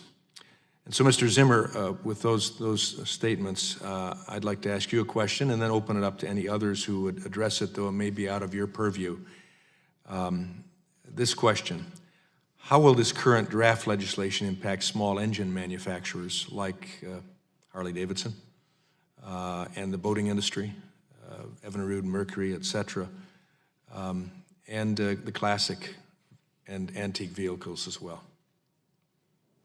I can't speak to those specific industries, but I do think, and I think our members believe that, in this collaborative approach, they should come to the table in here and have those inputs, because, I understand that there are different issues in those engines in those markets than we might have in the automobile industry. But just to reiterate, we believe the 95 RON is extremely important to the automakers and will enable improved fuel efficiency in a broad range of products. Anyone else want to? Well, let me add that, just to be clear, that under this draft legislation, the 95 RON fuel would be developed, to be used with a new automobile fleet. It would either replace premium or add another grade of fuel to the mix. It would not impact our ability to deliver regular grade gasoline, hopefully, E0, for boaters and motorcyclists. So we will continue to supply that very important market. Certainly at a higher cost, but it needs to be there.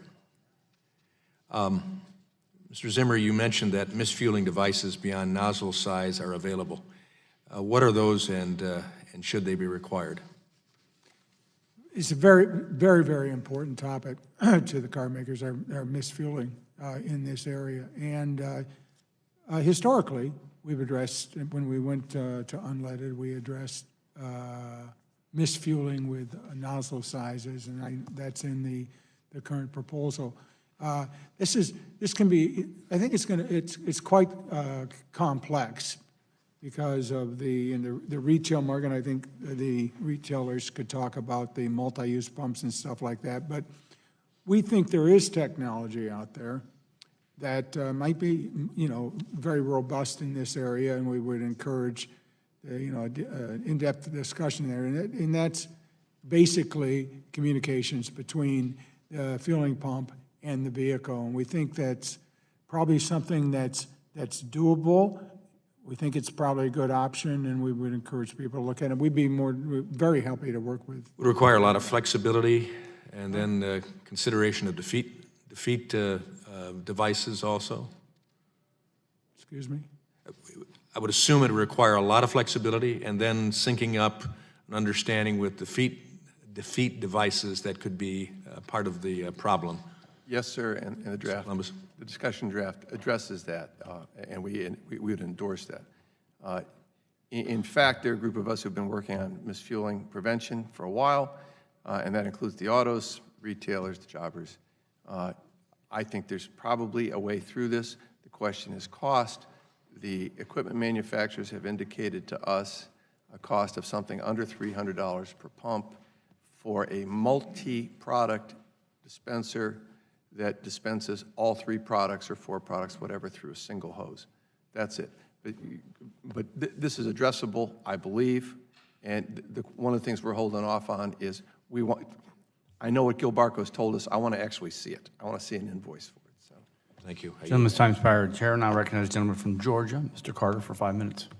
Thank you, Mr. Chairman, and thank all of you for being here. This is certainly an important subject, something that we've talked about before. Some of you have been here before. Mr. Cooper, I haven't heard much from you, so I wanted to start with you today and ask you a question. First of all, full disclosure, I represent the entire coast of Georgia, over 100 miles of coastline. Therefore, marine engines are extremely important to us, and the impact that some of these fuels have on, the negative impact that some of them can have on marine engines are certainly of interest and certainly of concern. Biobutanol, as I understand it, it has properties that more closely align with gasoline than ethanol does, and it has much less, I'm sure, much less of a negative impact on engines. And in fact, the National Marine Manufacturers Association and the American Boat and Yacht Council did a 5-year study with the Department of Energy and found out that studied the properties of isobutanol fuels on engines. And that was very helpful for all of us. Just wanted to ask you, if biobutanol were widely available in the market, how would it fit into the current supply? How would we be able to incorporate it? Well, thank you for the question, and I guess the first thing I would say is first of all, 10% ethanol blends are approved and warranted for all off-road engines today, including outboard marine engines and motorcycles. So the fuel that is most common in the marketplace today is absolutely fine for use in outboard engines and marine applications. In terms of biobutanol, certainly we do see some promise there. We have some member companies who are either producing or very interested in producing biobutanol along with ethanol. So yeah, I mean, I think there are other molecules, other applications, other biofuels that at higher blend levels could be suitable for today's. Are there any obstacles for the companies that want to market this? Are they having any barriers they're having to overcome? Primarily cost today. Is that right? I mean, you can't, biobutanol just can't compete with ethanol and other components in terms of production cost. How much of a difference are we talking about? I'd have to get back to you on that, Mr. But it is significant enough to where it's significant enough that we're not seeing widespread adoption of biobutanol today. Okay. Mr. Thompson, I'll go to you. As I understand it, 95 octane is the correct octane level. In fact, you mentioned in your testimony that the ideal level was 95 for maximizing the output of vehicles. How did you arrive at that? How did you arrive at the 95 octane being the maximum level? Thank you for the question. This is a conclusion we reached with working with several stakeholders, but with the U.S. car and others, where we got technical expertise from the refiners and from the autos, and frankly, they worked for almost 2 years exploring a lot of things and looking at the whole system cost. If you were looking to get a 3 to 4 efficiency improvement out of the autos, what would be the cheapest way for consumers to get there? Either all the improvements from the auto side or all the improvements coming from fuel. And this is documented in my testimony before this committee in April, but we did simply a cost analysis, and what we found was that the cheapest way to get that 3 to 4% of efficiency improvement came from 95 RON. The other part of this was one of the big factors was making sure whatever we selected, according to the autos, and rightfully so, the fuel had to be available on day one, and it had to be available nationwide. Anything other than 95 RON is not available nationwide. California and 9 other states, prohibit higher levels of octane. So you couldn't go to 97 in California? Under their predictive model, our conclusion was no. Okay. Okay. Well, thank you for that. One other question, just to follow up. Does your organization have any specific numbers on how gas mileage would improve for customers across the U.S.? Well, again, a couple of things. One, it would be a 3 to 4% improvement, efficiency improvement. That translates into gas miles. And the other thing, it's for those who, it's equivalent to putting 720,000 electric vehicles on the road year after year after year. So there's a substantial improvement, efficiency improvement by doing this. I suspect that would be hard to sell to a consumer who just concentrates on price. I would hope we would have a good story to tell. This would be a high efficiency fuel that helps make their cars more efficient. It keeps optionality. It allows them to choose an internal combustion engine that's more efficient over, say, electrified vehicle they may not want. I mean, I think the consumer, when they fully understand the offering, will be supportive. Right. My time is ended, and I yield. Gentleman yields back. Waving on to the committee, as he has in the past, Mr. Lopsek from Iowa for 5 minutes. Thank you, Mr. Chair. I really do appreciate you allowing me to wave on. You've been very generous. and especially knowing that we don't necessarily agree on these issues. So I really appreciate that a lot. We don't agree on the outcome of the football game either, since I have a stepson and his wife who are Naval Academy grads. But for me, the only surprise was the margin, that it wasn't greater. But at any rate, to the panel, I do appreciate your being here. In some ways, it's deja vu all over again because many of you have been here before. Mr. Cooper, welcome. I know Bob Deneen did a great job, but you're going to do a fantastic job as well. Thank you for taking over that position. Look, folks, we know that the RFS was created to diversify America's liquid fuel market, grow our rural economy, and cut harmful emissions. And it has succeeded in those efforts. I don't think there's any question about that at all. The RFS has helped America achieve greater energy security. It's decreased our reliance on foreign oil. My Marine kids perhaps don't have to go fight wars because of that in the future, hopefully. And that has in turn protected our national security. Biofuels have lowered costs at the pump in Iowa and other parts of the Midwest. The RFS has clearly been an economic driver. That's indisputable, creating thousands of good-paying jobs at biofuels plants and establishing a significant market for our farmers. Very important now, especially given our trade issues that we see happening to our farmers. We need to be looking toward growth in the future instead of taking steps backwards. This has been a very tumultuous year for biofuels producers and farmers. We know that the EPA has granted waivers to 48 refiners that have cut more than 2 billion gallons of biofuels out of the market with no plan to reinstate those gallons, and that's unfortunate to say the least. This sort of action destabilizes the agricultural economy and it have implications for years to come. And again, we have to be thinking about the trade disputes too when we talk about these issues, because that just complicates it for these farmers and others in the Midwest. And instability has led to biofuels plants across the country being idled and in at least one case closed permanently. The USDA reported net farm income is down again over 12% this year, and the ag economy is suffering. And we cannot afford, I believe, to take a step in the wrong direction. And so respectfully, Mr. Chair, I do believe that this draft legislation is a step in the wrong direction for rural America and for the RFS. It was already mentioned the EIA released a study last month that a nationwide 95 RON fuel can be achieved through petroleum products and would not guarantee the use of more biofuels. I'd like you to respond to that. You already did a little bit, maybe expand a little bit on your answer to Mr. Thompson on that. The fact of the matter is we have to be very thoughtful about this going forward. We have to make sure that whatever we do does not harm the biofuels market, I think, here in this country. I appreciate everyone's responses to the questions here, but I do want to start out with Ms. Score by just basically answering the question, would a 95 RON standard increase or decrease the use of biofuels? Made with a 10% ethanol blend, it would most assuredly increase the price of fuel for American drivers. Right.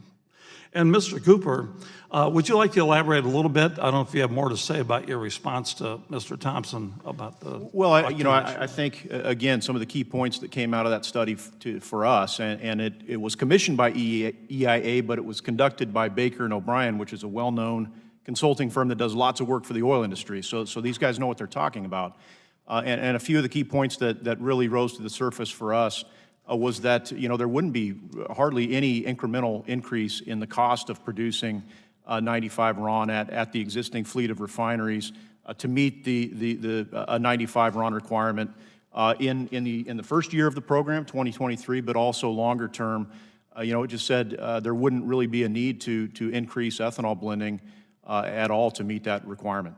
And did you want to respond to the Barton bill? Because it looked like you had some issues with that, perhaps. Well, I mean, we supported the first Barton bill, right, the original RFS. Right. And I just, I don't remember exactly all the points that he was making, but, we certainly see the RFS as a tremendous success. Both the original program, the RFS2, we see absolutely no reason to walk away from that progress. And again, we think a high-octane fuel standard can layer very well on top of the RFS, and those two programs could work in harmony. And I do want to make sure that, we hold this administration's feet to the fire, too, on its promise to have the EPA go ahead and write rules, obviously, that allow E15 year-round. I think that's really important. I hope it wasn't just a campaign stop, if you will, on the part of the president, Council Bluffs, for a Republican congressional candidate and a Republican gubernatorial candidate. We've got to make sure that we do hold their feet to the fire on that. So thanks, everybody, for being here. I really appreciate it, and I have lots more questions, but I'm sure I'll have more opportunities in the future. Thank you, Mr. Chair. The gentleman returns the time, and the chair wants to thank the panel. You did not disappoint. Well, obviously, there's much more work to do, and I gladly will turn this over, hopefully, to Mr. Tonko in the next Congress to accept the challenge of moving forward. I would just say certainty is better than uncertainty. Marrying engineering technologies of engines and fuels for the greatest efficiencies is the way to go. So I hope that would be at least the base by which people would move forward. With that, I want to dismiss this panel and sit the second panel.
Okay, folks, let's move out of the room so we can get started.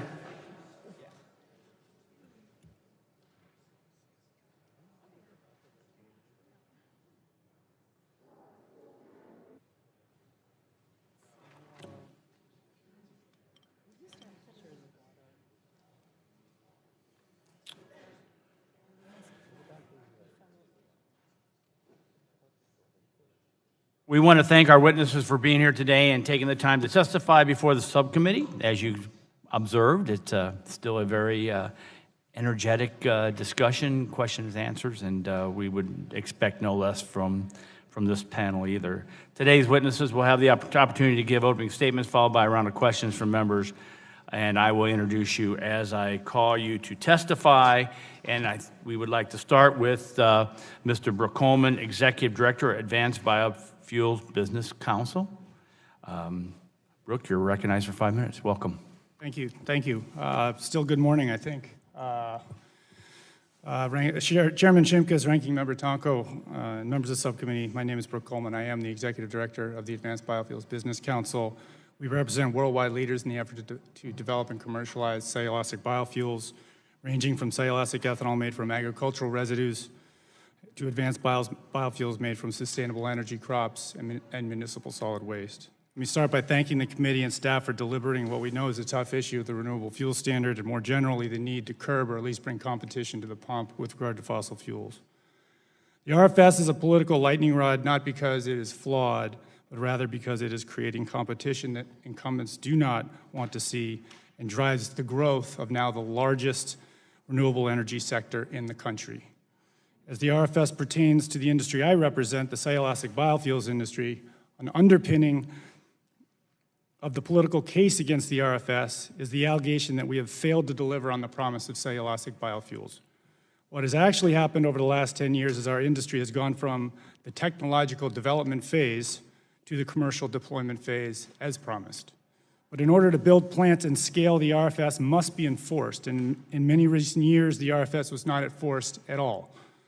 In other years, billions of gallons were unlawfully waived, enriching oil refiners, large and small, at the expense of rural America.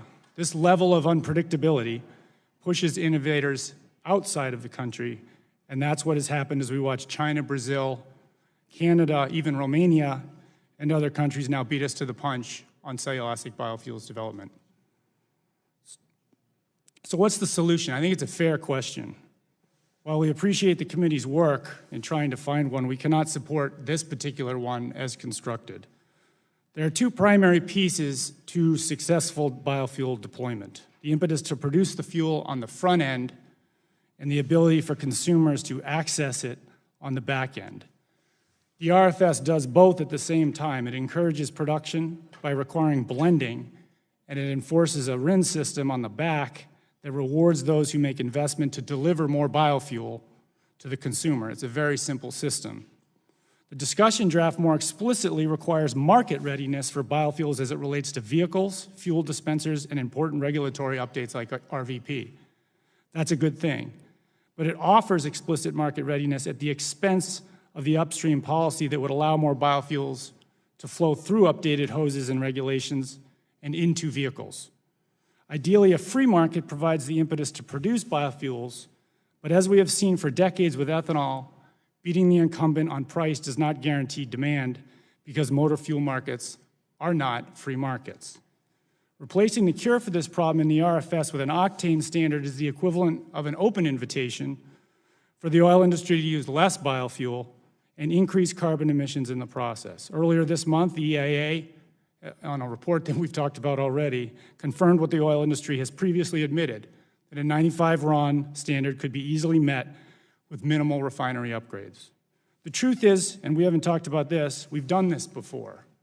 The oxygen standard enacted in 1990 was a so-called performance-based fuel quality standard that was supposed to drive demand for ethanol based on its superior fuel characteristics, including price.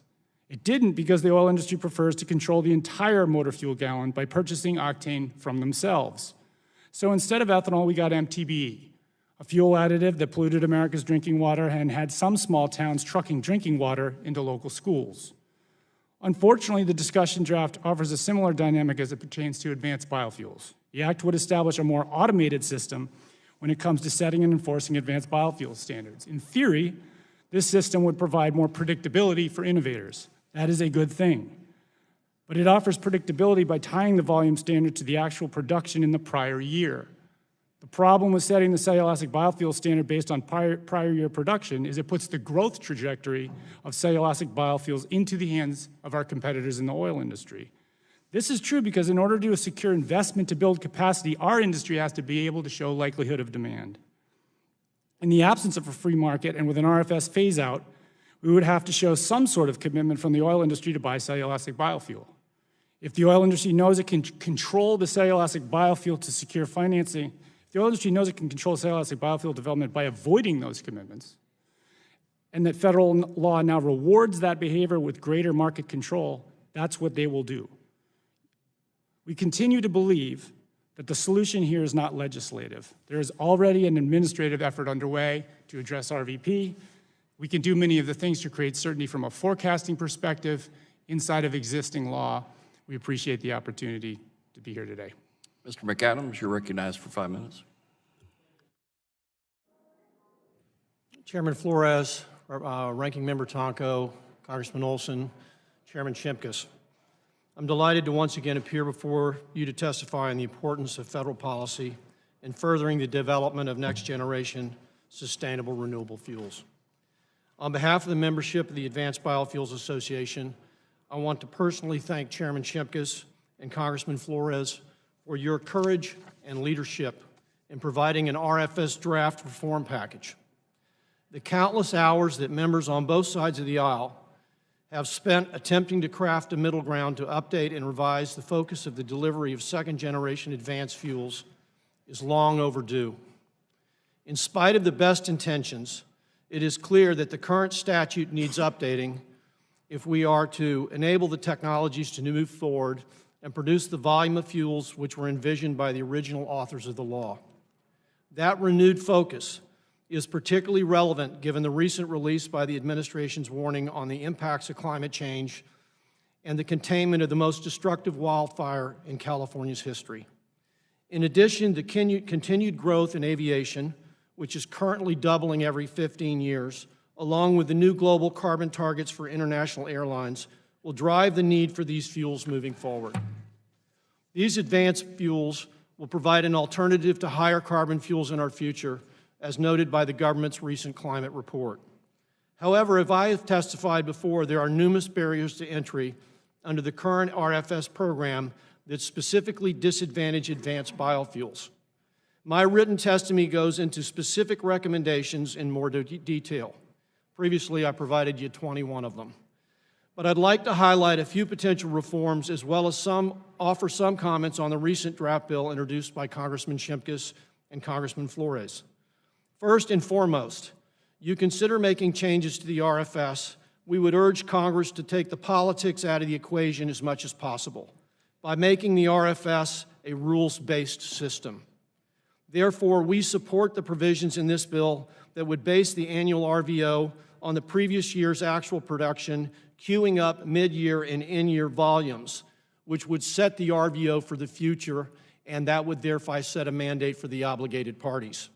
This would reduce volatility in the RIN market, diminish the need for cellulosic waivers for fuels which do not exist, and encourage obligated parties to buy available produced gallons for their RINs. Any reforms to the RFS should also expand the definition for what constitutes renewable biomass and allow feedstocks to comply on a mass balance basis rather than imposing burdensome mapping restrictions on those feedstocks. Naturally regenerative trees under sustainable forest management practices should be available for use under this program. Currently, they are not. We are long past due to have a planted tree pathway promised by EPA years ago. The Shimkus-Flores bill takes an important step in this direction by redefining renewable biomass to include trees and tree residues, paving the way for increased deployment of pyrolysis and other technologies.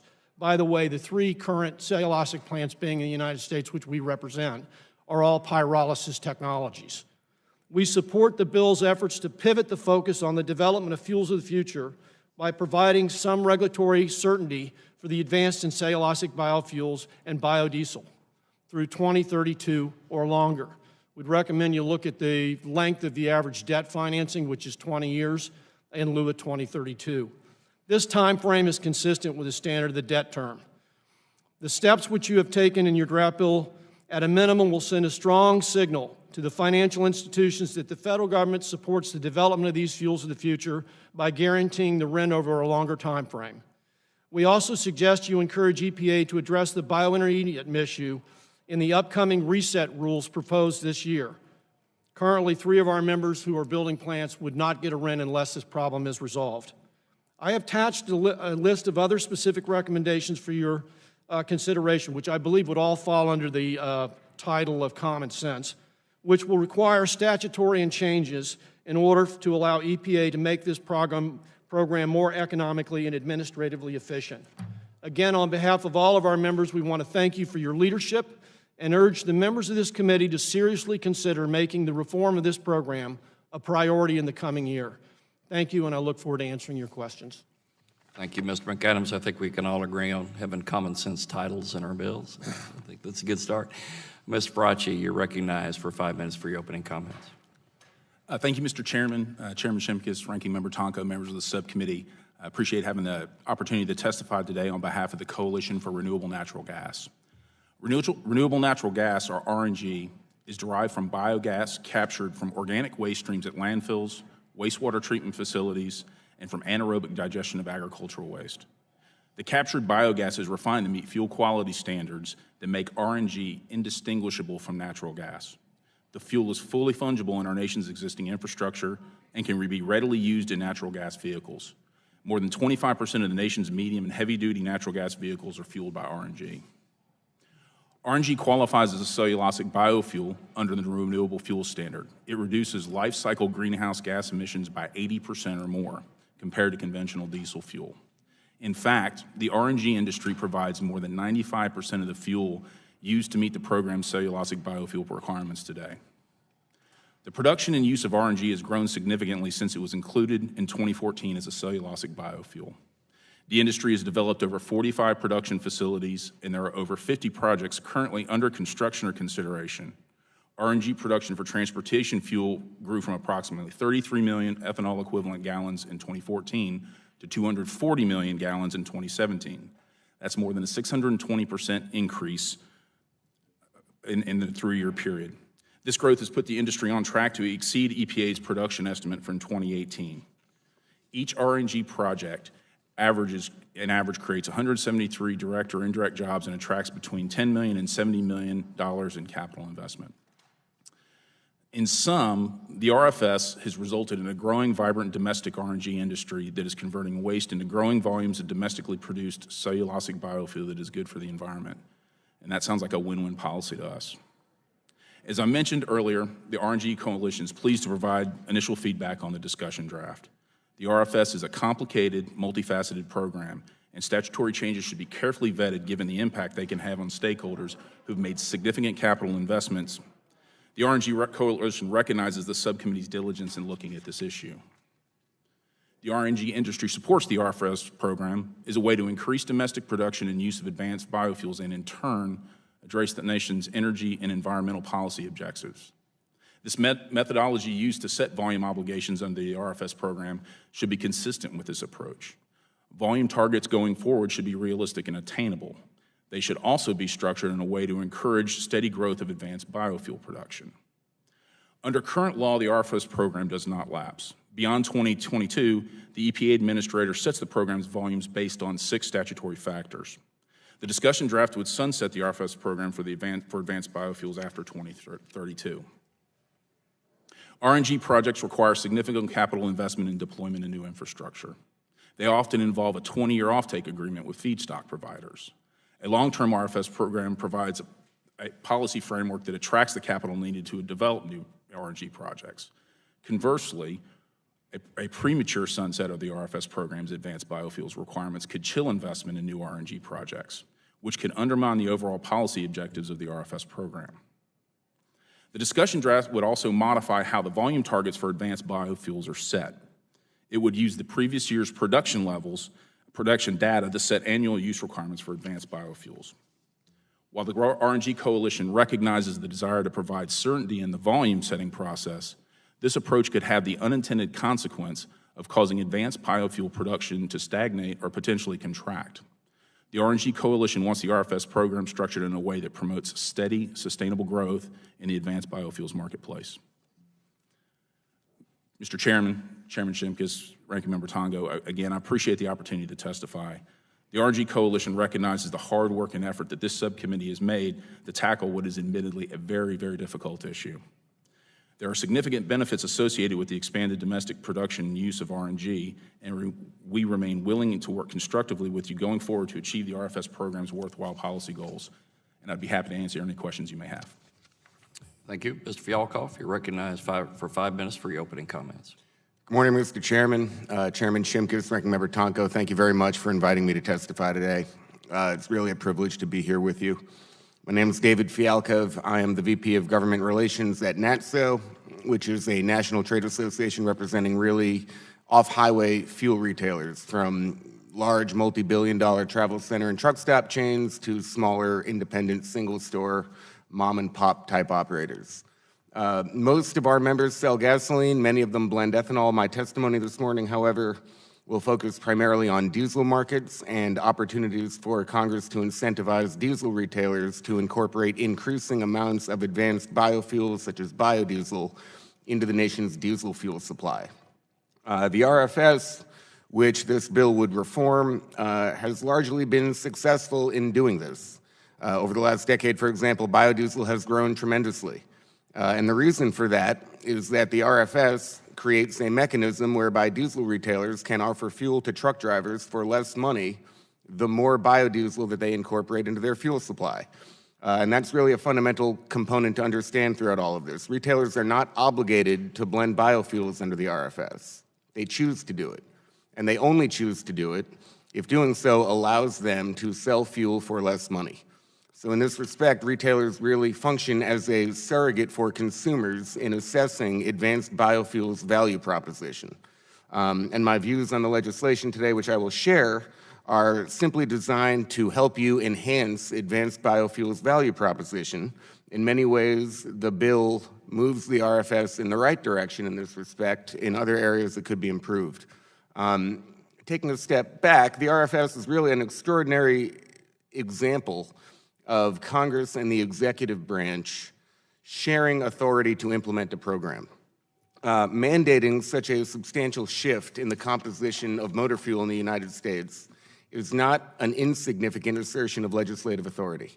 And obviously, to avoid unintended consequences associated with future market developments that Congress cannot be expected to predict or know, EPA has to have some flexibility to make adjustments along the way. In my view, at this time, however, EPA has too much discretion, and it has led to volatility and uncertainty that undermines the program's objectives. In reforming the RFS, the main lesson that you should have learned over the last decade is that Congress needs to reassert itself and limit the degree to which the ideological and political preferences of the executive branch can alter the program's trajectory. Overall, I think that the bill threads this needle quite nicely. A rules-based RVO process, extending the advanced biofuels categories an extra 10 years while also allowing for mid-year adjustments, will undoubtedly incentivize more fuel retailers to buy and blend more advanced biofuels, while baking in enough flexibility with the mid-year adjustments to avoid the unintended consequences. That being said, it was very disappointing to see that the bill was silent on the issue of small refinery exemptions. Over the past year, the EPA has been handing out small refinery exemptions like Halloween candy, and they have been doing it oftentimes to some of the most successful, profitable refining companies in the country. And the fact that those agencies are doing that in this way is undermining the demand for advanced biofuels. That agency officials can say with a straight face that they're doing it consistent with the law should operate as a bright, shiny red flag to you that it's time to re-examine that provision, either by eliminating it entirely or by altering it so that waivers are issued far less frequently and they are issued in a way that does not so dramatically undercut demand for advanced biofuels. I've heard Chairman Shimkus say before that in giving advice to people who testify that you're not going to hurt anyone's feelings if you don't use your full allotted 5 minutes. So in that vein, I hope to hurt none of your feelings, and I'm happy to answer any questions that you have. Thank you again for inviting me. Thank you, Mr. Kovarik. You're recognized for 5 minutes for your opening statement. Good morning. Thank you, Mr. Chairman, Chairman Shimkus, Ranking Member Tonko, and members of the committee. Thank you for inviting me to testify today. My name is Kurt Kovarik, and I'm Vice President of Federal Affairs for the National Biodiesel Board. My trade association represents 130 members with biodiesel production facilities in nearly all 50 states. They produce clean-burning biodiesel from a variety of feedstocks, including vegetable oils, animal fats, and recycled oils such as used cooking oil. I appreciate the subcommittee's inclusion of biodiesel in today's discussion and throughout this process. We look forward to contributing to the development of any proposals to improve the renewable fuel standard. The discussion draft highlights one of our frustrations with the RFS. The biodiesel industry has proven over and over again its ability to produce higher volumes, yet EPA continually sets biomass-based diesel volumes in the annual RFS rules well below our demonstrated capacity. The agency continues, as demonstrated in November's final rule, to limit growth for our advanced biofuel volumes. Biodiesel achieves considerable carbon reductions, up to 86% compared to petroleum fuels. Higher volumes for biomass-based diesel would better achieve the environmental goals of the original RFS program. Biodiesel is the success story of the RFS. The program has been the foundation for biodiesel industry's growth over the past decade. Our industry has grown from about 400 million gallons in 2007 at the start of the program to more than 2.6 billion gallons today. We expect the program will continue incentivizing investment and supporting our industry's growth over the decade and more. We're pleased that the discussion draft recognizes that the biodiesel industry would not benefit from the proposed changes to the octane standard or other regulatory changes in the discussion draft. We appreciate the committee's recognition that the biodiesel market is different from the ethanol market and that the discussion draft includes provisions to provide additional certainty for advanced biofuels. Unfortunately, these provisions fall short.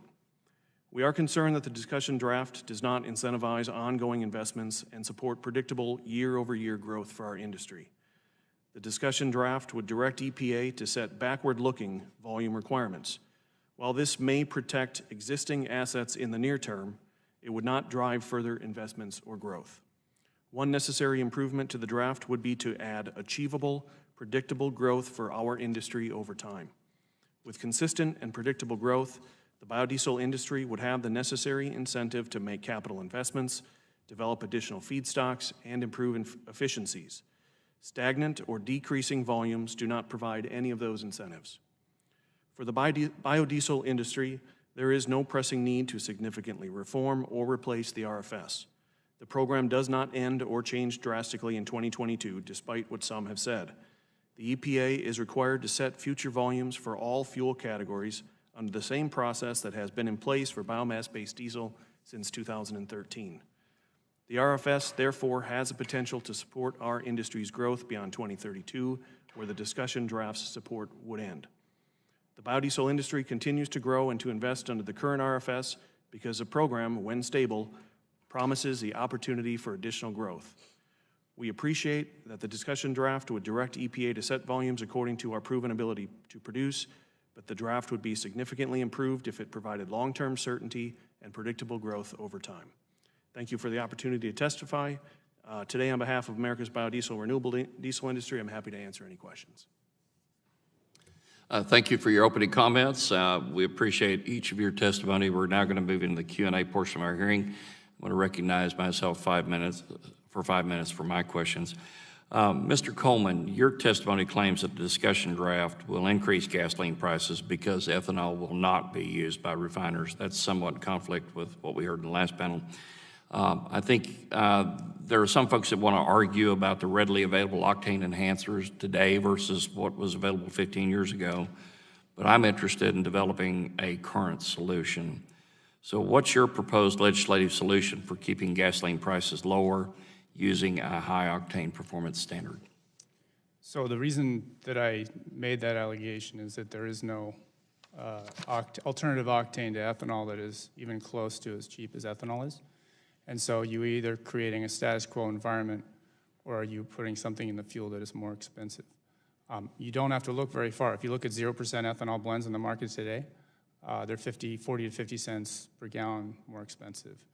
In terms of, and I'm not going to dodge your question on what the legislative proposal is, I think the RFS should be bedrock baseline in this country because it's produced such outstanding outcomes, particularly for the middle of the country.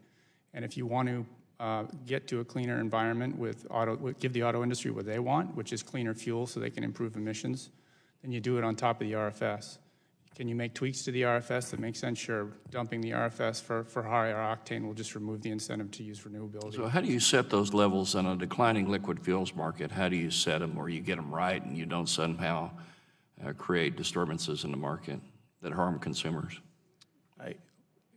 I'm not sure if I agree with the idea that it harms consumers. So if you maintain certainty with the RFS, then what the signal that sends to the marketplace is that we're going to keep ethanol in the fuel, which right now is not, Mr. Thompson said it was 4 cents cheaper, it's closer to 20 cents cheaper. It says don't replace ethanol with more expensive octane enhancers and then ramp your run the way you want to go. You don't lose ethanol, and if the oil industry wants to alkylate fuel or add more aromatics on top of that, then they can get there. They're not going to tell you they can do that, but they can do that. Let's continue. I think we heard in the last panel that the consumers ultimately going to make the decision as far as what the costs are, not the refiners, not any other party. Mr. Kovarik, your testimony states, we appreciate that the 21st Century Fuels Act would direct the EPA to set volumes according to our proven capacity to produce. You went on to say you would prefer that it provided long-term certainty and predictable growth over time. What does that mean from a legislative language perspective? If we wanted to incorporate your concepts into our legislation, what would that look like? Thank you for the question. I appreciate the opportunity to answer that. One of the things that has harmed our industry and really prohibited our industry from achieving its full potential is the fact that all of our federal policies that affect our industry have been terribly uncertain since the creation of the RFS, the original RFS in 2005. One way to improve this legislation might be to not only provide a longer-term period for advanced biofuels, but also include some degree of statutory certainty that volumes will increase year over year to allow the industry to make the capital investments, develop an additional feedstocks, and grow to an economy of scale where they may no longer need certain areas of federal policy support. So let's drill in the weeds a little bit. How would you set those volumes? How would that be done when you don't know what the market's going to be like? You don't know what the capacity to produce is going to be like. You don't know where the technology is going. How would you set the volumes? I think you could start by looking at the domestic, the market, what is currently produced, and then include reasonable, achievable levels of growth, whether that be 5% year over year might be an example, but what would be achievable and certain for the industry so that they could respond to it. Okay. If you have positive tax treatment for biodiesel blending, if you assume that that's assured, would you need the RFS to compete? The two policies are very complementary. The RFS essentially guarantees to producers that there will be a market for a certain volume of product. The tax incentive works in a very different way in that it provides the incentive for our downstream partners to put in the infrastructure, the blending facilities, and the retail facilities to sell additional product to consumers. The reason our downstream partners want to sell more of the product is because of the value proposition, because of a combination of the RFS and the tax credit. And I would like to see a time and place where we no longer need those policies, but the fact of the matter is neither have been certain enough with the longevity required to provide the industry with the certainty to grow and flourish. Thank you. My time's expired. I recognize Mr. Tonko for 5 minutes for his questions. Thank you, Mr. Chair. And I think many members support the RFS due to its envisioned role in promoting the development of and market for advanced biofuels. Even the program's most ardent supporters would have to admit that the expected growth of these fuels has not come to fruition. I know there are many reasons that that is the case, but I want to use this time to look forward. So would anyone like to comment on why or why not this discussion draft would remedy those issues and actually result in the growth of a domestic advanced biofuels industry? Anyone? Mr. Coleman. I'm sure I'll have a couple of people that want to help answer this question, but we do not believe that it's going to create growth in the advanced biofuels industry because we have to partner with the oil industry one way or the other to get the job done in the advanced biofuels industry. Sometimes it's on the front end with actual strategic investment.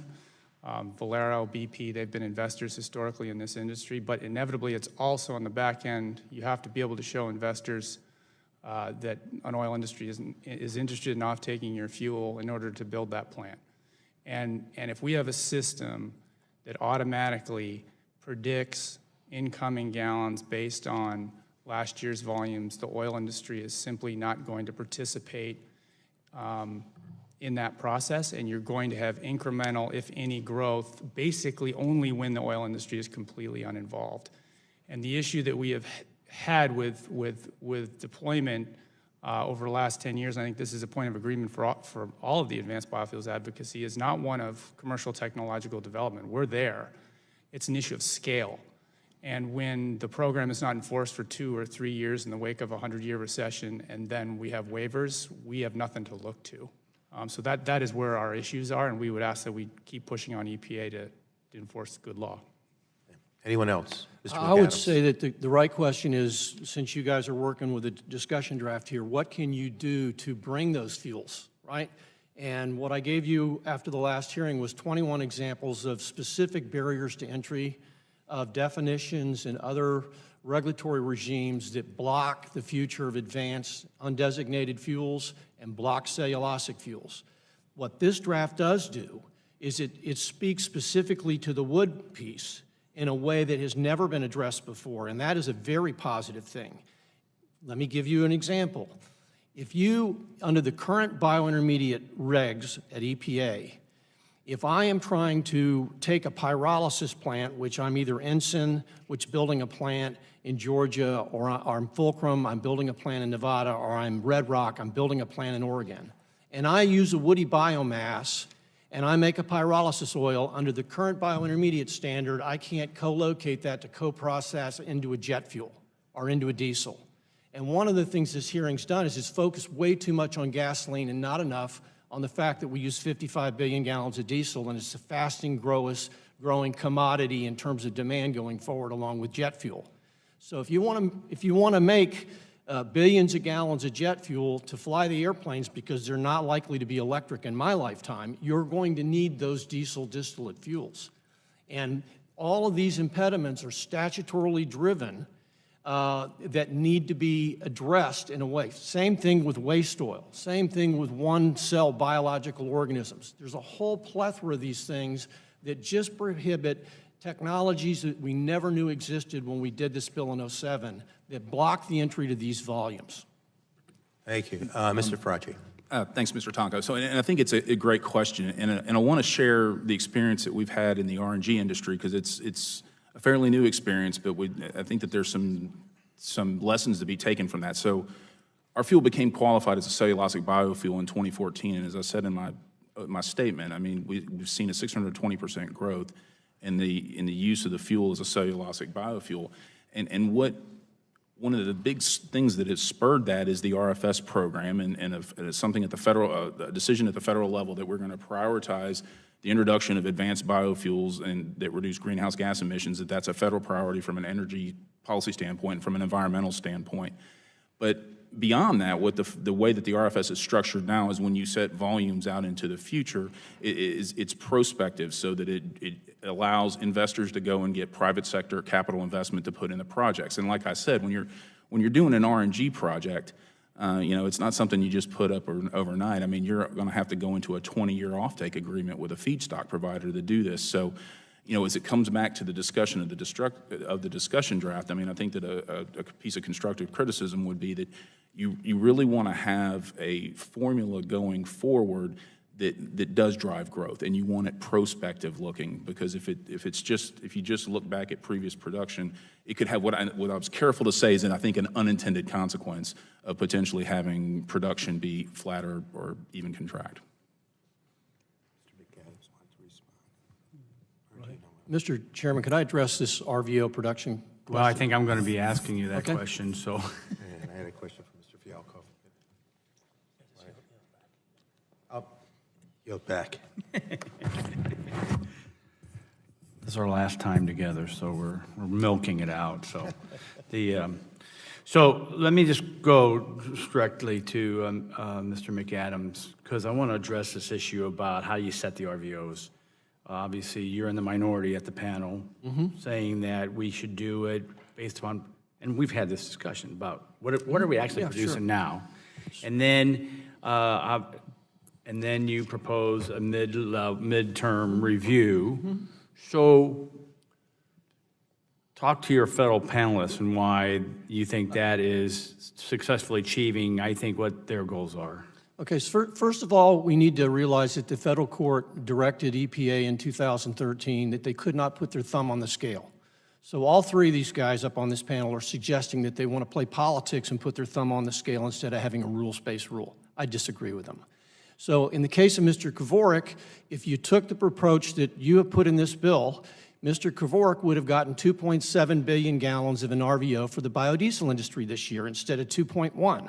That's a 600 million gallon advantage. So I don't know what we're talking about when we're talking about taking the actual production. Okay, we can be nice. Okay, taking the actual EMTS numbers off the system, which have to be put in the system 5 days after the fuels are produced, and then every 6 months queue up the RVO in line with the actual production of those numbers. Okay?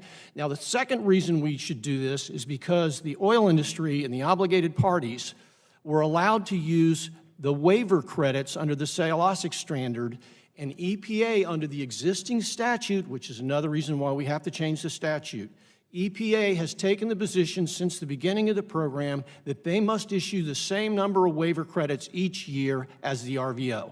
So if I'm ExxonMobil, hypothetically, and I only need 300 million waiver credits for the cellulosic pool, I wait until the end of the year and I buy the waiver credits from EPA, and all the gallons of cellulosic or biogas from my friend here don't get bought, and it's not bought on a ratable take. You should consider a ratable take. That's also in my written testimony. follow up with the midterm review, and because I do think the intent was for us, let's have achievable real numbers. But then I do also appreciate the signals that we sent about for people who want a growth. So talk about the midterm review, and does that help incentivize that? So the way I would see it is if you're actually bringing these fuels into the market, what would happen at the 6-month review, the EMT system would already incorporate these advanced numbers, so the number would go up. So for Manny, at the 6-month mark, instead of having to wait until the end of the year and argue that the next RVO should go into a black box at EPA and the number be lifted, the number automatically at 6 months relative to the projects he brought in would come into the RVO. It would be added to the RVO at 6 months. It would also be queued up at the end of the year at 12 months. So you would collect your numbers, and again, the NBB guys would collect their numbers in the actual alignment with what they produced.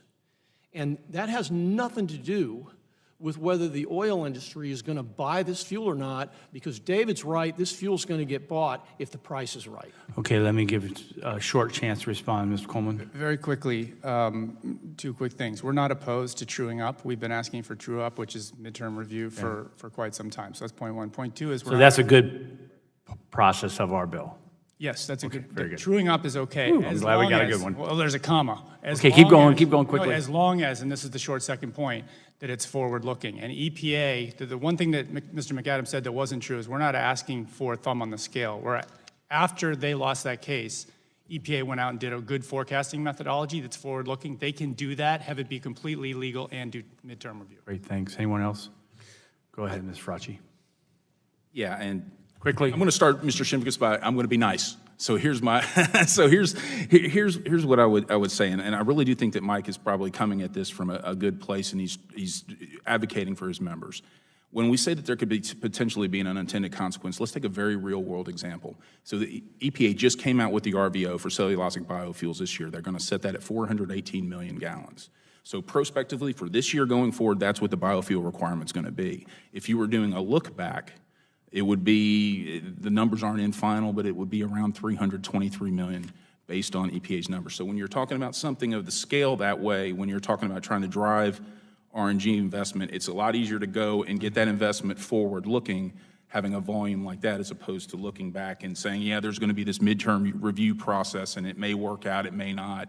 People may time their buying different based on that midterm review. So again, it's just a constructive observation in terms of things to think about when you. Yeah, I've got, my time is expiring, and so I think we're hashing this out, that there is a way to get there, and that's, again, Mr. Tonko's problem next year. But I want to end on this statement, then I'll go to Mr. Olson. Is while the RFS does not end in 2022, as you all have highlighted in this panel, it does evolve in a scenario where EPA has enormous discretion to set levels based upon a bunch of unweighted factors. That should scare everyone, and that's part of the reason why we're trying to move to certainty versus uncertainty. And with that, I'd like to yield to the Texan, Mr. Olson, for 5 minutes. I thank the chair and welcome, guys, and let's be very friendly. Okay, I'm from a big oil and gas state, Texas. Y'all know that, but I want to say, Ms. Fracci, I've seen your product firsthand. Back home, Fort Bend County, right near Needville, Texas, we have a renewable natural gas facility that's going strong for about 5 years now. It's a partnership with WCA, Morrow, Enerdine, and Fort Bend County. What it does is there's a municipal dump. They stack up the products at the dump, they're decomposing, they grab methane, they turn that into natural gas, get a pipeline, it goes to market. So I believe in your product, it's working back home, I've seen it firsthand, I invite you to come out and see it if you haven't. I have a question for all 5 of you, just sort of around the table. One thing that has bothered me over and over, it's talked about by this panel, is how uncertain the RFS is. I know DC has a role in that, there's other market factors, so can you talk about whether this bill moves in the right direction or the wrong direction for certainty? And are things we should look at? Mr. Coleman, you're up first, sir. So our position on the fundamentals of the bill, which is octane trade for RFS, is that that's not going to work for us. Because we don't know what the oil industry is going to do, the EIA suggestion that they can do it without us, we do not feel like that is a good trade for us and could actually we could be rolling back from a renewable fuels perspective. Mr. McAdams, sir. Any bill that starts a discussion on reform is a good bill for us. There we go. Mr. Fracci. I would base it on current law. So right now, admittedly, there is instability in the way that it functions post-2022, but it is permanent law, and it's something that's there for our industry as opposed to something that would sunset. I apologize, Mr. Filikov, is that close? That's very close. Thank you. It's Fialkov. But I think that the bill it moves in the right direction with respect to the rules-based RVO. I agree with everything that Mr. McAdams just said. I would say that this notion that there's kind of a homogeneous oil industry that will, as part of a stratagem, not buy biofuels in order to artificially lower the RVO in a given year is simply not true. I mean, to the extent it would lower diesel prices by a cent a gallon, I know people who would kill one another to get that cent. So that is something I'm not concerned about, and I don't know where that fear comes from. But I will say that all of the progress in terms of establishing certainty and whatnot doesn't mean a lot if you don't address this small refinery exemption issue, because that is the kind of thing that will inject uncertainty, and the mere fact that it's looming out there means that there's a level of uncertainty that you just can't overcome no matter how you adjust the RVO process. And Mr. Kovrek, your concerns. Yes, thank you, sir. Just very quickly, I think we view the backward-looking setting of volumes as a small step towards certainty, but that coupled with no guarantee or no ensure of growth for our industry, along with the sunsetting of the program in 2032 are the failings of the bill. Thank you. One final question for my good friend who controls all the power pumps there. You have professional drivers, mostly truck drivers, pros. We talked last panel about misfueling. Now that can be a concern. And one of the last panel pointed out a great point that, hey, I can't control a person putting diesel into a gasoline engine. That just happens. So my question is, are your customers more likely or less likely to make a misfueling mistake because they're pros? And how can this bill help sure we have no misfueling issues or as few as possible? Because that's a real big deal back home. Yes, sir. So with respect to if I understand your question correctly, there's very little concern that a professional truck driver will put gasoline in a truck, if that's what you're asking. Yeah, but how about your client, most of the people you work for? It's not just truck drivers. You got a lot of people, you're at the pump, and that's where these mistakes are made. Yeah, I mean, undoubtedly, when you have a bifurcated fuels market or automobile market where some cars can only accept certain fuels, other cars can only accept other fuels, and one of those fuels is materially less expensive than another, there are going to be instances where people are going to try to put the less expensive fuel in a car that can't handle it. So I think that all of the misfueling mitigation concerns that were addressed in the last panel by Mr. Columbus are spot on, and the committee would be wise to take them. And thank you for my time. Have a great holiday season. I yield back. Gentleman yields back his time. Seeing no further members wishing to ask questions, I'd like to thank you all for being here. I think it was a very vibrant and important part of this discussion on the draft bill, and I'd like to thank you for being here today. Before we conclude, I'd like to ask for unanimous consent to submit the following documents for the record: a letter from the American Petroleum Institute, a letter from the Illinois Corn Growers, a letter from Briggs & Stratton, a letter from the National Farmers Union, and a letter from the Union of Concerned Scientists. Without objection, so ordered. In pursuant to committee rules, I remind members that they have 10 business days to submit additional questions for the record. I ask that witnesses submit their responses within 10 business days upon receipt of the questions. Without objection, the subcommittee is adjourned.